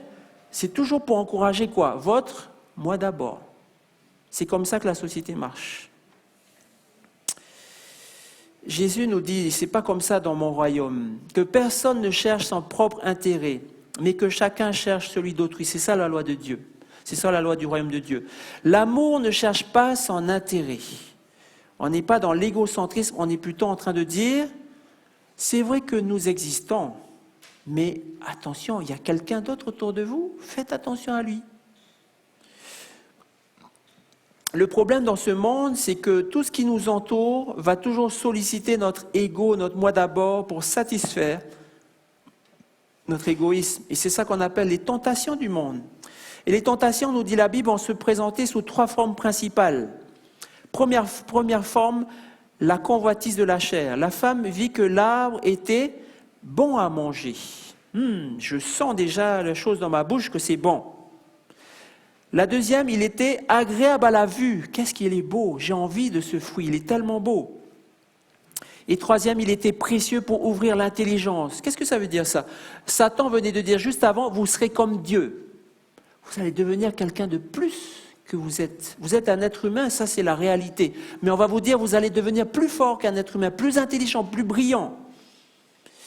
Et Jean nous dit dans 1 Jean 2, verset 16, car tout ce qui est dans le monde, la convoitise de la chair, la convoitise des yeux et l'orgueil de la vie ne vient pas du Père, mais vient du monde. Et c'est ça les tentations du monde. Tout ce qui est dans le monde se présente sous cette forme-là. Jean-Noël parlait de gâteaux au chocolat, de poulet, vous savez, toute la liste là, ça c'est la chair. Quand les hommes regardent des femmes à demi nues sur des publicités, qu'est-ce que c'est? C'est de la chair aussi. Pourquoi est-ce que dans les pubs on met des femmes presque nues? Des femmes presque nues, alors qu'on parle de savon, on parle de voiture, on parle de n'importe quoi, il y a une femme presque nue là, pour que tout le monde regarde, parce qu'il y a l'attrait de la chair. Quand on regarde tout ce qui se passe dans les boîtes de nuit, ce qui se passe dans les clips vidéo, on voit que ça. On voit la chair, tout ce qui est sexuel, tout ce qui est sensuel.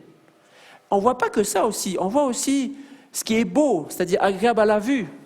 Regardez des belles émissions, il y a des superbes maisons, des superbes voitures, des superbes créatures. Vous allez voir toutes sortes de choses dans ce monde pour captiver nos yeux, pour captiver nos sens, pour susciter en nous notre égocentrisme sur notre sensualité, sur notre convoitise.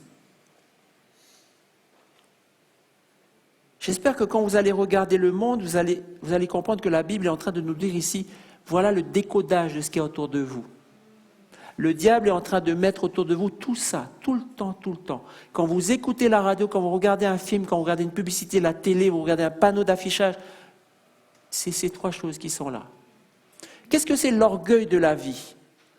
Là, je ne vais pas faire plaisir aux jeunes, surtout aux enfants, mais l'orgueil de la vie. Est-ce que vous voyez ça dans le monde aujourd'hui, l'orgueil de la vie? Cet arbre était précieux pour ouvrir l'intelligence, pour devenir comme Dieu. Qu'est-ce qu'on voit dans tous les films de Hollywood en ce moment? On voit des êtres surhumains. On voit des êtres, vous connaissez, hein, les Batman, Spider-Man, X-Men et compagnie. Ce ne sont pas des êtres réels. Mais tout le monde est obsédé par regarder ces films qui nous disent l'être humain, il n'est pas juste un être humain. On peut devenir des super-héros. On peut devenir des gens comme Dieu. Ça vient directement du diable, parce que c'est ça qu'il aime, lui. Le diable veut être comme Dieu. Et il veut nous faire miroiter toutes ces choses pour dire, vous aussi vous voulez être comme Dieu, n'est-ce pas? Alors suivez-moi, venez dans ces films, venez dans ces salles de cinéma, venez écouter ces grands concerts. Vous avez vu, il y a 5000 personnes qui s'amusent, etc. Venez là-dedans, vous ne serez plus comme avant. Venez dans ces stages de développement personnel, je ne sais plus comment on appelle, j'ai vu ça, même dans l'administration, on fait des stages sur ça. Pour remodeler votre cerveau, la programmation neurolinguistique, on appelle ça. Pour remodeler votre cerveau, pour que vous soyez de plus en plus intelligent, vous allez parler à quelqu'un, vous allez réussir en lui parlant à faire ce que vous voulez. Toutes ces choses-là, c'est pour dire on va devenir comme Dieu. C'est l'orgueil de la vie. Et l'orgueil de la vie, c'est pas seulement devenir comme Dieu, c'est simplement se dire on va faire les plus grandes études pour avoir le plus grand diplôme. Comme ça, on va gagner le plus de sous, on va devenir quelqu'un d'extraordinairement important. Il n'y a pas d'humilité là-dedans. Il y a des personnes qui veulent être médecins pour sauver les gens. C'est très bien. Il y a des personnes qui veulent être médecins pour quoi faire? Pour gagner des millions et des millions et des millions et devenir quelqu'un de super, admiré par tout le monde. Ça, la subtilité est dans toutes les choses. Dans le royaume de Dieu, c'est pas ça. Le royaume de Dieu, on s'occupe des autres. Et c'est vrai que s'il faut faire 15 années d'études pour être un chirurgien, pour guérir les autres, faisons-le. Mais si c'est pour être chirurgien, pour devenir un super roi avec toutes ces Mercedes, toutes ces villas et avoir toutes les femmes, ça c'est le monde. Et nous devons être au courant que le diable déploie ces 3 tentations. Regardez ce qu'il y a dans le désert lorsque Jésus a été tenté. Ces 3 mêmes tentations. Transforme les pierres en vin, les pierres en pain. Il faut manger. Si tu m'adores, je te donne tous les royaumes du monde. Je te fais admirer tous les royaumes du monde. Regarde comment c'est beau, Jésus. Si tu m'adores, je te donne tous ces royaumes. Regarde comment c'est beau. Tout l'or, l'argent, les palais, etc. L'orgueil de la vue. La convoitise des yeux, pardon. Et lorsque Satan va mettre Jésus sur le haut du temple en disant « Jette-toi, parce que les anges vont venir te chercher ». Qu'est-ce que c'est ça que simplement être un X-Men ? Je me jette et puis les anges vont venir me chercher, tout le monde va dire « Waouh !» etc. L'orgueil de la vie. Satan, il ne change pas de méthode, mais seulement c'est caché, il faut savoir repérer ces choses. La Bible ce soir nous fait dévoiler comment Satan tente notre égocentrisme. Maintenant, on va continuer avec les 2 autres mots. Le mot péché. Alors le mot péché, c'est rater le but, c'est faire faux, c'est faire faux. Vous savez, nous tous qui vivons notre vie, des fois on lave la vaisselle, hein, c'est simple, hein, et puis des fois l'assiette tombe, ça casse. Voilà, on fait faux. On n'arrive pas à faire ce qui est bien. On a un défaut en nous-mêmes, on n'arrive pas à faire ce qui est juste, on sait qu'il faudrait faire quelque chose de bien avec cette personne-là, et on n'arrive pas. On a beau dire une bonne parole, ça se transforme en mauvaise parole, voilà. On est incapable de faire le bien. Ça, c'est le péché. Rater le but. Le mot transgression maintenant. Le mot transgression, c'est un mot qui s'emploie dans un contexte bien particulier. 1 Jean 3, verset 4 nous dit « Quiconque pêche transgresse la loi, le péché est la transgression de la loi. » Quelle loi ? La loi de Dieu. Est-ce que vous avez déjà réfléchi, pourquoi est-ce qu'on dit le péché c'est la transgression de la loi de Dieu ? Quel rapport entre le péché et la transgression de la loi de Dieu ? Jésus un jour va se faire interroger par un religieux qui va lui dire « Maître, quel est le plus grand commandement de la loi ?» Et Jésus va lui répondre « Tu aimeras le Seigneur ton Dieu de tout ton cœur, de toute ton âme, de toute ta pensée, c'est le premier et le plus grand commandement. » Et voici le second qui lui est semblable, tu aimeras ton prochain comme toi-même. De ces 2 commandements dépendent toute la loi et les prophètes. Si vous voulez comprendre la loi de Dieu, il faut comprendre ces 2 principes-là. Et regardez bien l'ordre. Jésus dit le premier et le plus grand commandement, c'est aimer les pauvres. Non, c'est aimer Dieu. Le premier et le plus grand commandement, c'est aimer Dieu. Ensuite, aimer son prochain comme soi-même. Et nous tous, dans notre vie d'être humain, nous avons ces 3 choses. Il y a Dieu, il y a l'autre et il y a moi. Voilà ce que dit l'amour de Dieu. Tu aimeras d'abord Dieu, regardez bien l'ordre, Dieu, après il y a ton prochain et toi. Regardez l'ordre, hein? Dieu, ton prochain et toi. Dieu, mon prochain et moi. Que dit le péché? Le péché, il fait le contraire. Moi d'abord. Après mon prochain, si ça m'intéresse. Et alors Dieu, n'en parlons pas. C'est ça le péché. C'est ça les principes de la loi de Dieu et c'est ça le principe du péché. Donc vous comprenez très facilement que puisque la loi de Dieu est basée sur Dieu, mon prochain et moi, et que le péché dit moi d'abord, après mon prochain et peut-être Dieu un jour si ça m'intéresse, ces 2 choses-là ne peuvent pas cohabiter ensemble. Ces 2 choses-là vont toujours s'affronter.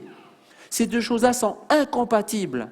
Le péché dit moi d'abord, mon prochain si ça m'intéresse et Dieu alors là. Et la loi de Dieu dit Dieu d'abord, après ton prochain et toi. On peut pas. C'est contre notre nature.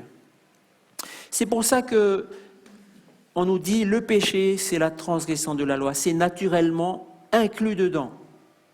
Mais il y a une question qui surgit. Peut-être Satan a posé cette question dans le ciel. Pourquoi il faut une loi ? Pourquoi il faut une loi ? Peut-être que c'est... Parce que la loi, quand on dit la loi, notre oreille n'aime pas ce mot-là. C'est contraignant la loi. On ne peut pas faire ceci, on ne peut pas faire cela, ou on est obligé. Dans la loi, il y a une obligation et où il y a une interdiction. C'est ça la loi. Est-ce que l'amour de Dieu ne suffit pas ? Pourquoi est-ce qu'il faut une loi ? Imaginez un match de foot. Là, on ne prend pas les choses religieuses. Imaginez un match de foot ou de rugby sans loi. Qu'est-ce qui va arriver ? Il y aura des morts, hein ? Il y a des gens qui vont casser leurs jambes. Hein. Il faut une loi pour régler le jeu. Parce que la loi du jeu, d'ailleurs, quand vous regardez le règlement de football, on dit plus le règle du jeu, on dit la loi du jeu. Ça donne la sécurité. À cause de la loi du jeu, les joueurs, ils jouent, ils font tout ce qu'ils font des galipettes, mais il y a moins de blessés. Ça arrive quand même, mais il y a une protection. Si quelqu'un est fâché contre toi et qu'il te met un coup de tête sur le terrain, qu'est-ce qui se passe? On l'éjecte tout de suite, c'est interdit par la loi. Zidane dehors. C'est pour protéger les joueurs. Il y a aussi ce qu'on appelle l'équité, la justice, le respect des droits de chacun. Et puis finalement, il y a aussi un beau spectacle. Vous savez, quand on joue avec une bonne loi, à une époque, ceux qui regardaient le foot avant, est-ce que vous vous rappelez avant, les joueurs de foot, ils aimaient faire des tacles par derrière. Et bien quand on faisait ça, il n'y avait que des fautes tout le temps, et on n'arrivait pas à avoir un jeu. Et un jour, on a changé la loi, on a dit interdit de faire des tacles par derrière. Et là, le jeu a commencé à être beau. La loi garantit la sécurité, la protection et la beauté de l'interaction entre les gens. Ça permet de dire, oui, il a bien joué selon les règles, tu as gagné, c'est bien, c'est le fair play. Mais surtout, la loi garantit la liberté parce qu'elle évite tout acte d'oppression. Quand vous suivez la loi sur un terrain de jeu, il y a des lignes, vous n'êtes pas prisonnier, au contraire, vous êtes libre de courir, de faire des tas de combinaisons, de faire des tas de choses, parce que vous êtes protégé par la loi. Et donc la loi, c'est pareil sur le terrain de foot, sur la route. Pourquoi une loi sur la route? Sinon, il y aurait plein de morts sur la route. S'il n'y avait pas de loi dans la musique, on va jouer n'importe comment la musique. S'il n'y avait pas de loi, il n'y aurait pas de vie possible. La loi est très importante dans l'existence. La question maintenant qui se pose, est-ce qu'on ne peut pas juste avoir l'amour sans la loi? L'amour a-t-il besoin de s'exprimer sous forme de loi? Est-ce qu'on peut dire il y a de l'amour et puis il y a des obligations, il y a des interdictions? Je vous posais la question, comment est-ce que, pour ceux qui sont en couple, comment vous savez que votre mari ou votre femme vous aime vraiment? C'est quand vous dites « moi je n'aime pas les roses bleues ». Et là, à votre anniversaire, votre mari dit « oh, je trouve que les roses bleues sont belles, je t'offre des roses bleues ». Non, le mari il s'interdit de vous offrir des roses bleues parce qu'il vous aime, parce qu'il y a des choses que vous n'aimez pas, il ne va pas faire. Par contre, vous dites à votre mari « oh, j'aime bien le dimanche d'avoir le petit déjeuner dans le lit ». Et le mari déteste le lever tôt. Mais ce dimanche-là, parce qu'il vous aime, il va s'obliger à se lever tôt, à faire le petit déjeuner et à vous apporter au lit. C'est comme ça que vous savez que quelqu'un vous aime. Il s'interdit des choses à cause de vous. Il s'oblige à des choses à cause de vous. L'amour s'exprime aussi par des obligations, des interdictions liées à celui qu'on aime. C'est pour plaire à celui qu'on aime qu'on fait ceci ou qu'on ne fait pas cela. Je me rappelle quand j'ai rencontré ma femme, quand j'étais jeune, là, ça fait longtemps, et un jour, j'ai vu qu'elle devait laver la vaisselle. Je l'aimais tellement, je suis allé laver la vaisselle. Mais ce qu'il faut savoir, c'est que toute ma vie, depuis que je suis petit, si vous vouliez me punir, vous me dites seulement, va laver la vaisselle. Ma mère me disait, va laver la vaisselle, je vais pleurer carrément. Et je vais pleurer en lavant la vaisselle. Mais lorsque j'ai vu cette femme-là, elle voulait que je lave la vaisselle, c'est un plaisir de laver la vaisselle. Et jusqu'à aujourd'hui, ça fait 25 ans que je lave la vaisselle. Parce que je sais que ça lui fait plaisir. Il y a des choses comme ça, quand on aime, tout est possible. On s'interdit, on s'oblige parce que ça plaît à celui qu'on aime. Et c'est cela la loi de Dieu. Et cette loi de Dieu est celle de l'amour. Et elle est exprimée de manière minimale et essentielle à travers les 10 commandements, c'est-à-dire le décalogue. Dans ces 10 commandements, il y a des interdictions et des obligations. Mais l'esprit de ces 10 commandements, c'est l'amour. Et cet amour va plus loin que juste ces interdictions ou ces obligations. Dans la première table, vous avez les 4 commandements envers Dieu. Comment aimez-vous Dieu? La deuxième table, c'est comment vous aimez votre prochain. Vous savez, il y a des gens qui disent « moi j'aime Dieu ». Ah bon? Qu'est-ce que ça veut dire aimer Dieu pour toi? Moi j'aime Dieu. Aimer Dieu, je prends un Boeing et je rentre dans 2 immeubles pour faire exploser les immeubles du World Trade Center. C'est ça, aimer Dieu, pour ces personnes-là. Vous regardez quelqu'un d'autre qui dit « comment est-ce que tu aimes ton prochain ?» Et là, il y a un gars qui s'appelle Dan Juan qui dit « moi, j'aime mon prochain, j'aime toutes les femmes ». C'est ça aimer Dieu? C'est ça aimer son prochain? Vous savez, des fois, on dit toujours « j'aime Dieu, j'aime mon prochain ». C'est la Bible qui nous dit qu'est-ce que ça veut dire aimer Dieu vraiment. C'est la Bible qui nous dit qu'est-ce que c'est aimer notre prochain vraiment. Et donc, dans les 10 paroles que Dieu a dites sur la montagne du milieu du feu le jour de l'assemblée, Dieu est descendu sur la montagne et il a dit ces paroles lui-même. Je vais aller vite parce qu'il est tard. Dieu a fait retentir la trompette sur la montagne, il a secoué la montagne et tout le peuple était là. Et la montagne était en fumée et la terre tremblait avec violence et Dieu est descendu pour dire « Attention, maintenant je parle de quelque chose d'important, mes 10 paroles, ce n'est pas, je n'ai pas confié ça à Moïse pour qu'il vous répète, c'est moi qui vous dis personnellement les choses. » Et quand on regarde cette chose-là, on se dit « Qui est l'homme qui va vouloir contredire maintenant les 10 commandements de Dieu? Qui peut oser contredire, déformer les commandements de Dieu? Qui peut se dire « Oui, Dieu a dit ça, mais moi, ça ne m'intéresse pas ou je veux faire autre chose, mais j'aime Dieu quand même. » Ok? Donc, Dieu va prononcer toutes ces paroles en disant « Je suis l'Éternel, ton Dieu, qui t'ai fait sortir du pays d'Égypte, de la maison de servitude. » Dieu dit à Israël « Je t'ai fait sortir de l'esclavage. » Et Dieu nous dit « Je t'ai sorti de l'esclavage du péché à travers Jésus-Christ. » Voilà comment tu vas vivre maintenant. Je ne t'ai pas sorti de l'esclavage et puis maintenant tu fais tout ce que n'importe quoi. Je t'ai sorti pour que tu fasses le bien, pour que tu fasses ce qui est bien, et voilà comment tu vas vivre. Les 10 commandements, c'est le mode de vie de ceux qui sont sauvés. Les 10 commandements, ce n'est pas ce qu'il faut faire pour être sauvé, c'est le mode de vie de ceux qui sont sauvés. Ceux qui sont sauvés, qui ont dit « Seigneur, merci de m'avoir délivré du péché. » Le péché, c'est la transgression de la loi. Maintenant, je vais obéir à ta loi. Maintenant, je vais vivre avec ta loi. Comme la femme adultère, Jésus dit « Je ne te condamne pas, va, je t'ai sauvé, mais ne pêche plus, ne transgresse plus la loi, obéis à la loi, voilà ma loi. Tu n'auras pas d'autre Dieu devant ma face. » Et Dieu est toujours devant nous et nous sommes toujours devant Dieu. Il n'y a pas d'autre Dieu qui existe. On ne doit pas remplacer Dieu par autre chose. Dieu est avant toute chose. Dieu nous a fait avec un cœur, avec un petit creux, et ce creux-là veut adorer quelque chose. Normalement, c'est pour adorer Dieu lui-même. Mais le monde va nous proposer plein de choses pour mettre dans notre cœur à la place de Dieu. Ce commandement nous dit « Tu n'auras pas d'autre Dieu devant ma face ». Seul le Dieu des cieux, le créateur de la terre et du ciel, est digne d'être adoré. Il n'y a que lui qui est plus grand que tout. Le deuxième commandement dit « Tu ne feras pas d'image taillée, ni de représentation quelconque des choses qui sont en haut dans les cieux, qui sont en bas sur la terre, qui sont dans les eaux plus bas que la terre. Tu ne te prosterneras pas devant elles, tu ne les serviras pas. » Tout ce que l'homme fabrique, il va avoir tendance à adorer.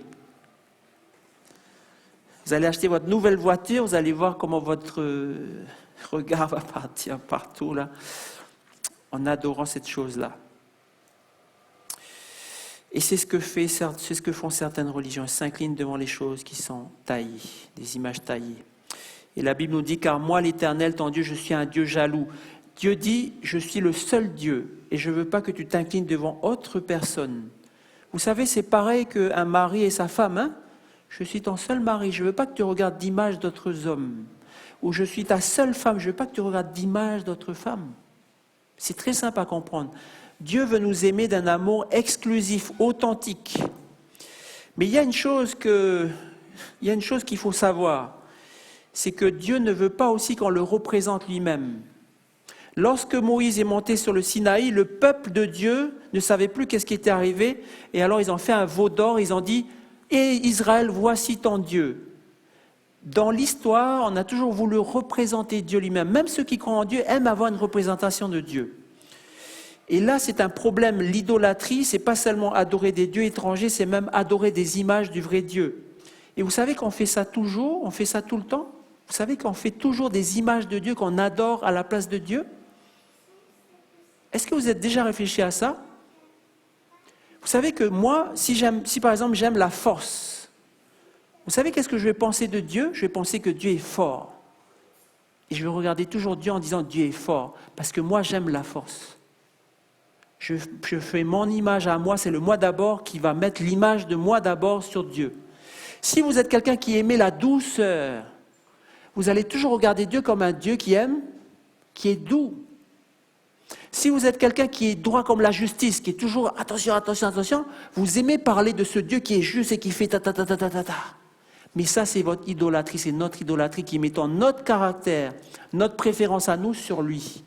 Parce que le vrai Dieu, il est dans la parole. Parce qu'il est à la fois Dieu juste, il est à la fois Dieu doux, il est à la fois Dieu fort. Et nous, nous aimons rester dans notre moi d'abord, dans notre égocentrisme et mettre notre image à nous sur ce Dieu-là. Ça, c'est de l'idolâtrie. Juste pour illustrer ça, vous savez, ça c'est ma femme. Imaginons que j'aime ma femme. Et qu'est-ce que je fais? Je prends une photo de ma femme et je vais au travail. Tous les jours, je vais au travail avec la photo de ma femme. Et quand je pense à ma femme, je sors la photo de ma poche, je regarde la photo de ma femme. Ah, j'aime ma femme. Je mets dans ma poche. Rien de mal, n'est-ce pas? Et je continue ma journée, je vais manger, mon casse-croûte, et là je regarde encore la photo de ma femme. Ah, ma femme, elle est belle, je l'aime. Et le soir, je reviens à la maison, je m'assois à table avec ma femme. Et là, ma femme est là. Et là, je sors encore ma photo, je dis, qu'est-ce que j'aime ma femme, qu'est-ce qu'elle est belle. Ma femme est juste là et je regarde la photo de ma femme. Le vrai Dieu, il est là réellement. Et nous, nous mettons sur ce Dieu l'image qu'on veut avoir de lui, qui est faussée par notre propre égocentrisme. Et c'est pour ça, quand on parle du Dieu 3 fois saint, vous savez, si vous faites un sondage avec tous les membres et tous les gens que vous pouvez rencontrer, qu'est-ce que c'est la sainteté de Dieu? Chacun a sa version. Chacun a sa version qui commence à dire, c'est quelqu'un qui fait du bien, quelqu'un qui ne fait pas de mal, etc., etc. Mais quand on regarde comment on considère Dieu, des fois, on ne considère pas qu'il est saint. Parce qu'on voit bien comment on se comporte devant ce Dieu saint. On n'a pas compris ce que c'est la sainteté de Dieu. On a rabaissé la sainteté de Dieu à nous-mêmes. Ça, c'est un grand danger que nous courons tous. Dieu veut qu'on ait une relation réelle, authentique avec lui-même, en le connaissant réellement. Et pas à travers des représentations personnelles, des fausses représentations personnelles. Troisième, tu ne prendras pas le nom de Dieu en vain. L'Éternel ne laissera pas impuni celui qui prendra son nom en vain. Si vous voulez déformer quelqu'un, vous allez lui donner des noms d'oiseaux. C'est pareil avec Dieu. Si vous voulez manquer de respect au nom de Dieu, vous manquez de respect à son caractère. Le nom de Dieu, c'est son caractère. Encore une fois, si vous déformez le caractère de Dieu en disant « Oui, mais Dieu va comprendre. Hein, Dieu, je sais que c'est un péché devant Dieu de faire ceci, de faire cela, mais Dieu comprend. » Vous êtes en train de déformer son caractère. Vous ne faites pas honneur à son nom. Celui qui prendra le nom de l'Éternel en vain, dans la vanité, dans le vide, c'est-à-dire on dit « Seigneur, Seigneur », mais il n'y a rien dedans. Quiconque invoquera le nom du Seigneur sera sauvé, nous dit la parole. Le nom du Seigneur, c'est quelque chose pour le salut. Quand vous appelez Dieu pour votre salut, ce n'est pas dire des choses sans rentrer dans le salut. Attention à ne pas appeler Dieu n'importe comment, dans n'importe quelle circonstance. Quatrième commandement, le jour du repos. Souviens-toi du jour du repos pour le sanctifier. Tu travailleras 6 jours, mais le 7e jour, c'est le jour du repos de qui? De Dieu, pas des adventistes, pas des juifs, le jour du repos de Dieu. Aucun ouvrage, tu ne travailles pas, personne chez toi, ni ta famille, ni ton serviteur, ni l'étranger qui est dans tes portes, ni même ton bœuf, ni ceux qui travaillent tout le temps. Car en 6 jours, l'Éternel a fait les cieux, la terre et la mer, il a tout créé et s'est reposé. Le 7e jour, il a consacré, il a béni le jour du repos. Qu'est-ce que c'est que ce jour ? Dans la relation entre l'homme et la femme, il y a ce qu'on appelle les langages de l'amour. Dans les langages de l'amour, il y a plusieurs choses qu'on fait pour dire à quelqu'un qu'on l'aime. Une des choses les plus précieuses, c'est de passer du temps avec cette personne. Quand les gens sont amoureux, ils vont passer du temps avec l'être aimé. Ils vont à la plage. Ils vont se promener sur la plage en parlant de tout et de rien. Ils s'assoient, ils regardent le coucher du soleil et puis ils parlent ensemble, ils sont bien. Ils se touchent la main, ils sont bien. Le jour du sabbat, c'est ce jour-là avec notre Dieu. C'est le jour où on arrête tout pour être entièrement à Dieu, pour parler avec Dieu, pour prier avec Dieu, pour lire sa parole, être enseigné de Dieu, lui parler, lui qui nous parle, à travers les sermons qu'il y a ici, à travers l'école du sabbat, à travers notre lecture personnelle, à travers la prière. C'est le jour du rendez-vous d'amour de tous les amoureux de Dieu, avec ce Dieu qui est amoureux de nous. Et c'est pour ça qu'on ne travaille pas. Le jour du sabbat, ce n'est pas ne pas travailler. Le jour du sabbat, c'est le jour de Dieu pour nous.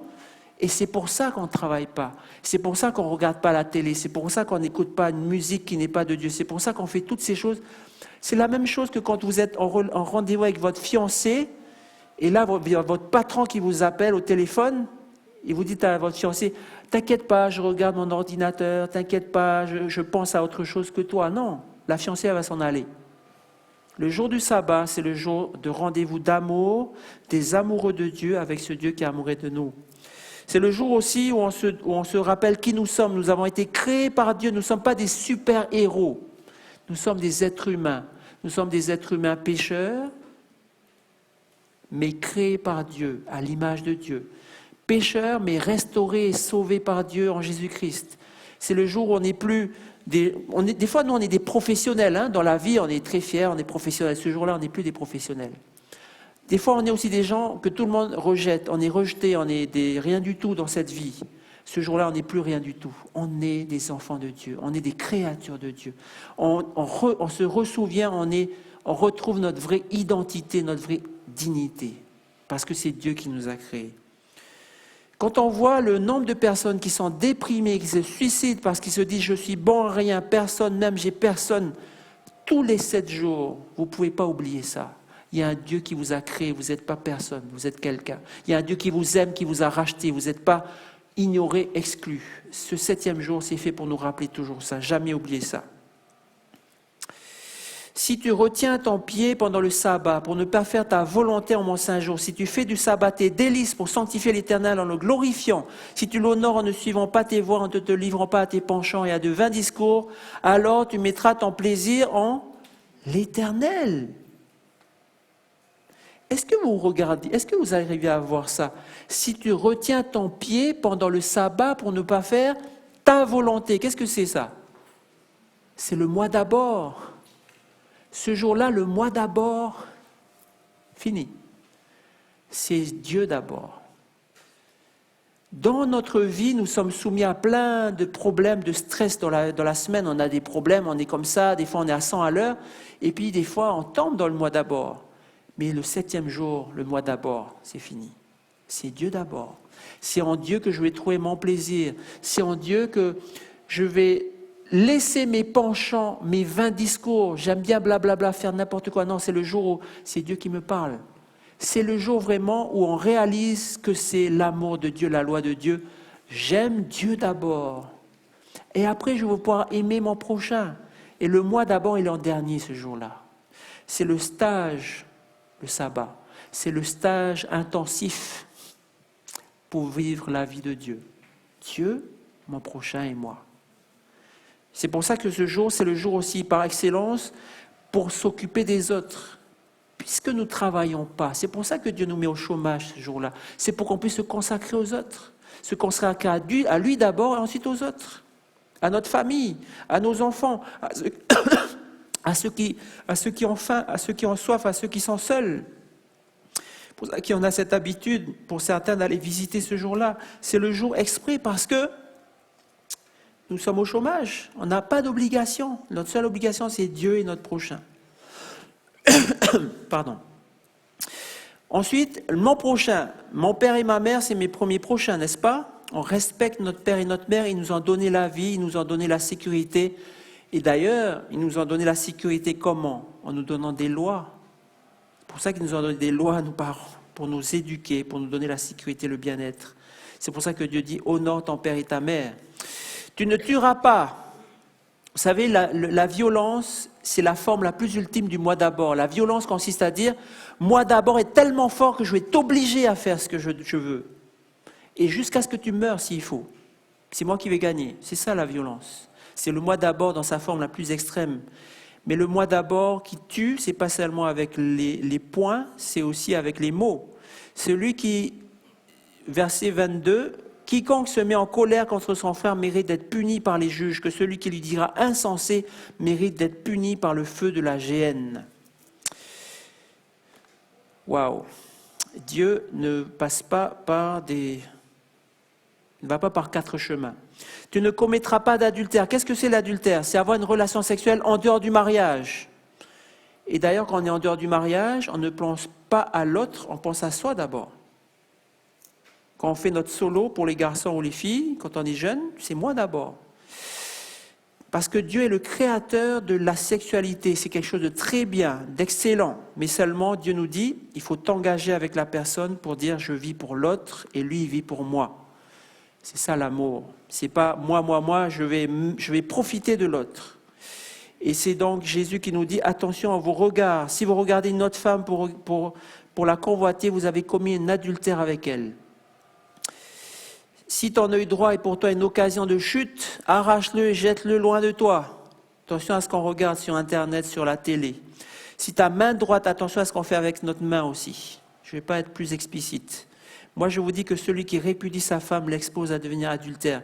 Pour Jésus, il n'y a pas de divorce parce que l'amour, c'est Dieu, après c'est l'autre et après c'est moi. Donc, dans l'amour du mariage, il y a l'exclusivité, il y a l'authenticité, il y a le respect et ça se construit. Donc Jésus va bien préciser qu'il n'y a pas de divorce. Ceux qui divorcent, c'est ceux qui ont dit non, je ne peux plus, mon moi d'abord, il n'arrive plus. Mon moi d'abord ne supporte plus. C'est ça le divorce. Quand on aime, quand on s'est engagé, on dit non, c'est l'autre d'abord. Sous la puissance de mon Dieu que j'aime d'abord, je vais aimer l'autre. Et l'autre fait la même chose pour moi. Jusqu'à la fin. Tu ne déroberas pas. Moi, j'ai besoin de choses. Lui, il en a besoin, mais moi, j'ai plus besoin que lui, donc je vais lui prendre. Toujours le moi d'abord. Jésus nous dit au contraire, donne à celui qui te demande, ne te détourne pas de celui qui veut emprunter de toi. Au contraire, on dit, Dieu, mon prochain, s'il veut quelque chose, je lui donne. Tu ne porteras pas de faux témoignages, pas seulement faux, mais aussi contre ton prochain. Toujours pour faire du mal. On est dans une obligation de vérité, pas d'exactitude, parce qu'on aime bien être exact. Ah, je dis que la vérité, mais tout ce que vous dites, c'est pour faire du mal à l'autre là-bas. Dieu ne veut pas de ça. Dieu nous dit, des fois, il vaut mieux garder le silence, ne pas faire d'insinuations, faire des présentations tendancieuses qui vont faire du mal à l'autre parce que ça nous profite. Dieu nous dit, sois vrai et surtout, sois pour le prochain.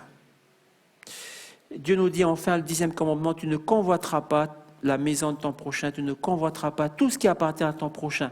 Parce que voilà ce que dit le pécheur, il dit, moi d'abord, ce qui est à lui, ça devrait être à moi. Et j'aimerais bien avoir ce qu'il a, moi. Ça, c'est la signature du péché. Écoutons la fin du discours, crains Dieu et observe ses commandements. C'est là ce que doit faire tout homme, car Dieu amènera toute œuvre en jugement au sujet de tout ce qui est bien, tout ce qui est caché, soit bien, soit mal. Donc, c'est la base du jugement de Dieu, c'est bien ses commandements. Dieu nous a donné ses commandements, pourquoi, en fin de compte? La parole de Dieu nous dit, s'ils avaient toujours ce même cœur pour me craindre et pour observer tous mes commandements, afin qu'ils fussent heureux à jamais, eux et leurs enfants. Vous savez, la loi de Dieu, c'est pour nous rendre heureux. Pour illustrer ça, j'ai une petite histoire que vous avez peut-être déjà entendue. C'est un gars qui se promène dans un pays et il arrive devant un village. Sur la pancarte du village, il a marqué « Ici, c'est l'enfer ». Et il rentre dans ce village. Sur la place du village, il voit une grande table ronde. Et il voit autour de cette table des Chinois assis. Qu'est-ce que les Chinois ils mangent? Du riz. Alors, sur cette grande table ronde, il y a un gros bol de riz au milieu. Et il voit tous ces Chinois autour. Et il y a des longues baguettes pour prendre le riz. Mais il regarde les Chinois, il dit « Waouh, ils ont l'air malheureux. Ils ont l'air chétifs, on dirait qu'ils ne mangent pas. On dirait qu'ils sont malheureux, ils sont malades, ils vont bientôt mourir. » Il dit « Qu'est-ce que c'est que ça? Pourquoi ils sont comme ça ?» Et donc, il se dit « C'est ça l'enfer. » Et il se demande qu'est-ce qui se passe, pourquoi ils sont comme ça. Donc, il continue son voyage. Et il arrive à un village. Et pancarte du village, c'est « Ici, c'est le paradis. » Il dit « Ah, c'est plus intéressant ici. » Alors, il va sur la place du village. Et qu'est-ce qu'il voit à la place du village? Une grande table ronde, la même table qu'il a vue de l'autre côté. Et autour de cette grande table ronde, qu'est-ce qu'il voit? Des Chinois aussi, comme l'autre côté. Et au milieu, il y a aussi un gros bol de riz, avec des longues baguettes aussi. Et là, il regarde ces Chinois et dit « Waouh, ils ont l'air joyeux, ils sont souriants, ils sont bien portants, ils mangent bien.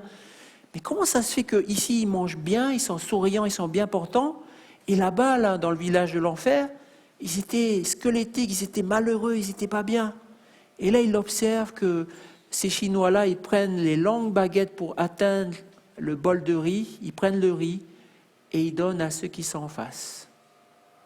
Alors que dans le village de l'enfer, les personnes allaient chercher le riz et ils essayaient de prendre le riz pour manger, mais ils ne peuvent pas ramener le riz à eux. L'enfer sur cette planète, c'est le moi d'abord. C'est quand je refuse Dieu, mon prochain. Moi aussi j'existe avec mon prochain, mais il y a un ordre de préséance pour être heureux. D'ailleurs, je vous pose la question, réfléchissez simplement, quelle est votre plus belle expérience de bonheur dans toute votre vie? Est-ce que c'était lorsque vous avez été félicité par votre patron parce que vous êtes le super travailleur? Est-ce que c'est le jour où vous avez eu votre plus belle voiture? Non, c'est le jour où vous étiez ensemble avec des gens, que vous avez senti leur amour et que vous avez donné votre amour. C'est ça la plus belle expérience de la vie.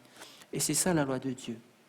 C'est pour ça que Dieu nous dit, si seulement tu pouvais observer tous mes commandements afin d'être heureux, toi, mais aussi tes enfants. Le problème, c'est que la loi de Dieu n'est pas facile à suivre pour les êtres pécheurs, égocentriques que nous sommes. Nous savons en effet que la loi est spirituelle, mais moi, je suis charnel, vendu au péché. Et au-dedans de notre cœur, il y a les mauvaises pensées, les adultères, les impudicités, les meurtres. Et même si nous nous efforcions d'observer la loi de Dieu, on ne pourrait pas. L'affection de la chair est illimitée contre Dieu parce qu'elle ne se soumet pas à la loi de Dieu, qu'elle ne le peut même pas. Et lorsqu'on lit Romains 7, verset 14, on n'a pas le temps ce soir, jusqu'à Romains 8, verset 7, voilà ce qu'on nous dit. Moi, je suis pécheur et lorsque je veux faire le bien, je fais le mal. Lorsque je veux faire ce que Dieu me dit, j'arrive pas. Misérable que je suis. Mais gloire à Dieu parce que Jésus déjà a enlevé ma condamnation et Jésus m'a donné l'esprit de vie qui me rend puissant, qui me fait triompher de la loi du péché et de la mort. Et c'est lorsque nous suivons Jésus, lorsque nous vivons selon le Saint-Esprit, que nous pouvons vivre selon l'amour de Dieu et dans la justice de la loi de Dieu, nous dit Romains 8, verset 3. Donc voilà comment est-ce que le plan du salut est déterminé par Dieu. Il y a un cheminement à suivre. Nous sommes pécheurs devant Dieu, mais Dieu nous dit, Jésus efface tes péchés, repens-toi et démarre une nouvelle vie par le baptême, sois collé par la foi à Jésus-Christ et sois transformé dans la maison de Dieu, dans le ciel, par la prière, la parole et par le Saint-Esprit.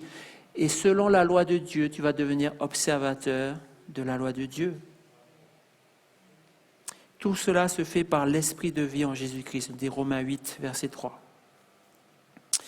Le croyant, son cheminement va l'amener à observer la loi de Dieu, la loi d'amour de Dieu. Cette loi éternelle, anéantissons-nous donc la loi par la foi? Loin de là, au contraire, nous confirmons la loi.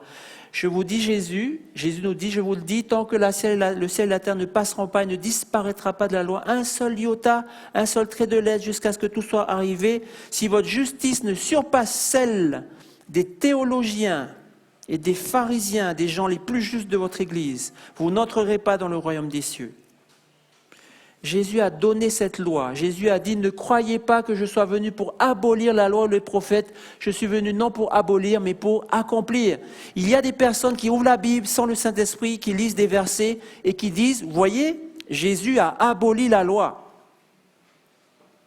Jésus dit, je suis venu non pas pour abolir la loi. Je ne suis pas venu pour abolir la loi. Et pourtant, il y a des personnes qui vont encore raisonner et dire « Jésus a aboli la loi ». Jésus dit « Je ne suis pas venu abolir la loi » et ils vont quand même dire « Je suis venu pour abolir la loi ».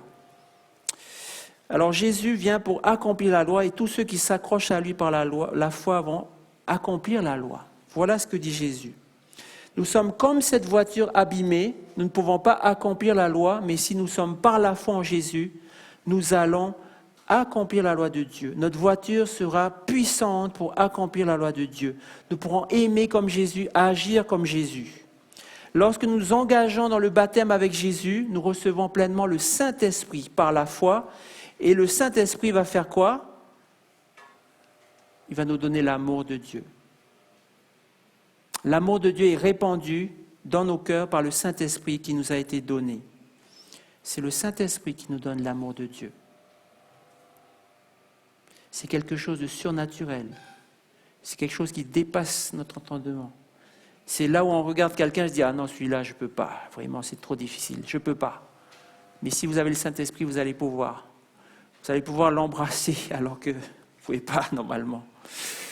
Voici l'alliance que je ferai avec la maison d'Israël. Après ces jours-là, je mettrai ma loi au-dedans d'eux, je l'écrirai dans leur cœur, et je serai leur Dieu, et ils seront mon peuple. C'est ça être le peuple de Dieu. C'est accomplir la loi de Dieu dans le cœur. Ce n'est pas des fois ce qu'on fait. Hein. Jésus va nous reprocher, pourquoi m'appelez-vous Seigneur, Seigneur, et ne faites-vous pas ce que je dis? Jésus nous appelle ce soir à considérer nos voies, notre façon de pratiquer notre amour, notre relation avec lui. Nous t'aimons, Seigneur, c'est ce qu'on chante. On résonne souvent de ce chant, mais ça sonne faux. Jésus nous dit, pourquoi ne faites-vous pas ce que je dis alors que vous m'appelez Seigneur, Seigneur? C'est comme cette jeune fille qui disait toujours à sa mère, maman, qu'est-ce que je t'aime, maman. Et la maman lui répondait, ah, c'est bien ma fille, est-ce que tu veux bien aller laver la vaisselle? Ah, j'ai pas envie, maman. Mais tu sais combien je t'aime, maman. Je t'aime, maman. Ben, va alors laver la vaisselle. Non, j'ai pas envie de laver la vaisselle. Mais je t'aime, maman. Vous comprenez? Nous t'aimons. Mais voilà ce que dit la parole de Dieu. L'amour de Dieu consiste à garder ses commandements. Et quand vous aimez quelqu'un, c'est facile de laver la vaisselle. Ces commandements ne sont pas pénibles. La base de la loi, c'est l'amour de Dieu. Aimez Dieu et vous allez observer la loi. Jésus dit, si vous m'aimez, gardez mes commandements. Donc voici ce qui nous attend dans notre cheminement avec Dieu. Dieu s'attend à ce que nous gardions ses commandements. Dieu ne s'attend pas à ce que nous puissions dire, waouh, c'est difficile de garder la loi de Dieu. C'est vrai, nous sommes pécheurs, c'est vrai que c'est difficile, c'est vrai que notre moi est toujours là à lutter. Non, j'ai pas envie. Mais lorsque nous nous baptisons, nous disons à Dieu, Seigneur, je veux mourir, je veux vivre avec toi une nouvelle vie, je veux recevoir le Saint-Esprit et je veux me laisser faire par le Saint-Esprit. Et c'est là que Jésus nous dit, je t'ai pardonné par grâce. Maintenant, je te donne mon Esprit Saint dans ton cœur. Va et ne pêche plus. Obéis et sois heureux. Voici l'appel de Dieu pour nous ce soir. Quelle sorte de vie voulez-vous vivre? Est-ce que vous voulez vivre comme le monde, toujours moi? D'ailleurs, c'est rigolo, quand vous regardez le monde, il vit toujours par le moi d'abord. Et vous allez regarder leur tête, c'est comme ces Chinois du village de l'enfer. Ils ne sont pas heureux.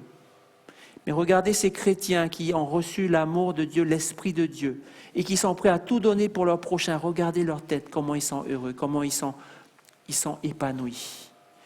Quelle sorte de vie voulez-vous vivre? Est-ce que c'est selon le moi d'abord, pécheur, que nous sommes naturellement? Ou est-ce que c'est une vie de bonheur par la loi de l'amour de Dieu, vrai et authentique, accomplie par le Saint-Esprit en nous? Voici notre encouragement de la part du Seigneur. Que Dieu vous bénisse.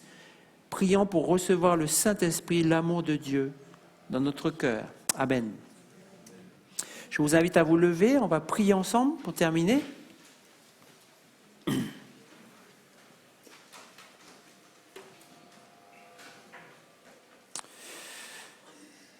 Notre Dieu, notre bon Père Céleste, à l'instant où nous te prions, nous reconnaissons encore que dans notre cœur, il y a une grosse étiquette, moi d'abord.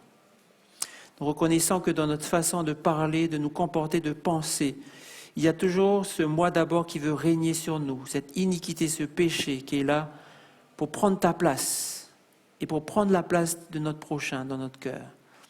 Seigneur, nous te demandons l'assistance surnaturelle de ton Esprit Saint.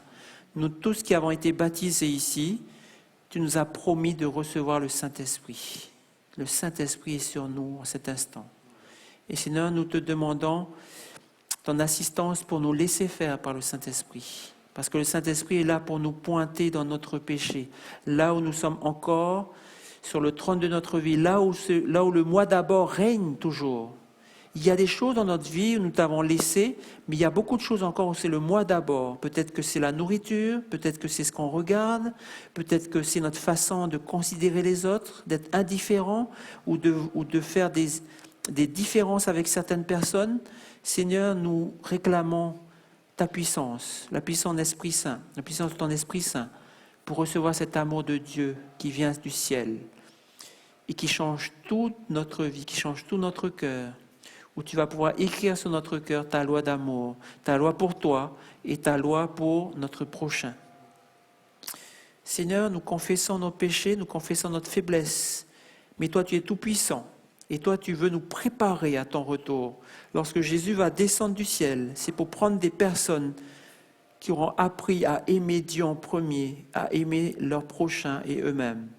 Seigneur, nous réclamons cette grâce que tu fasses de nous ces personnes, que ce processus que tu as commencé en nous, que tu le termines, que tu puisses enlever tout ce qui est encore du moi d'abord de ce péché qui règne en nous, afin que nous soyons vraiment prêts à vivre dans le ciel pour toi, sans péché, en t'aimant en premier dans le ciel et en aimant notre prochain comme nous-mêmes dans le ciel. Voici la vision que tu nous donnes dans ta parole. Accomplis ces choses en nous, en Jésus-Christ, nous te supplions. Amen. Amen. On peut s'asseoir.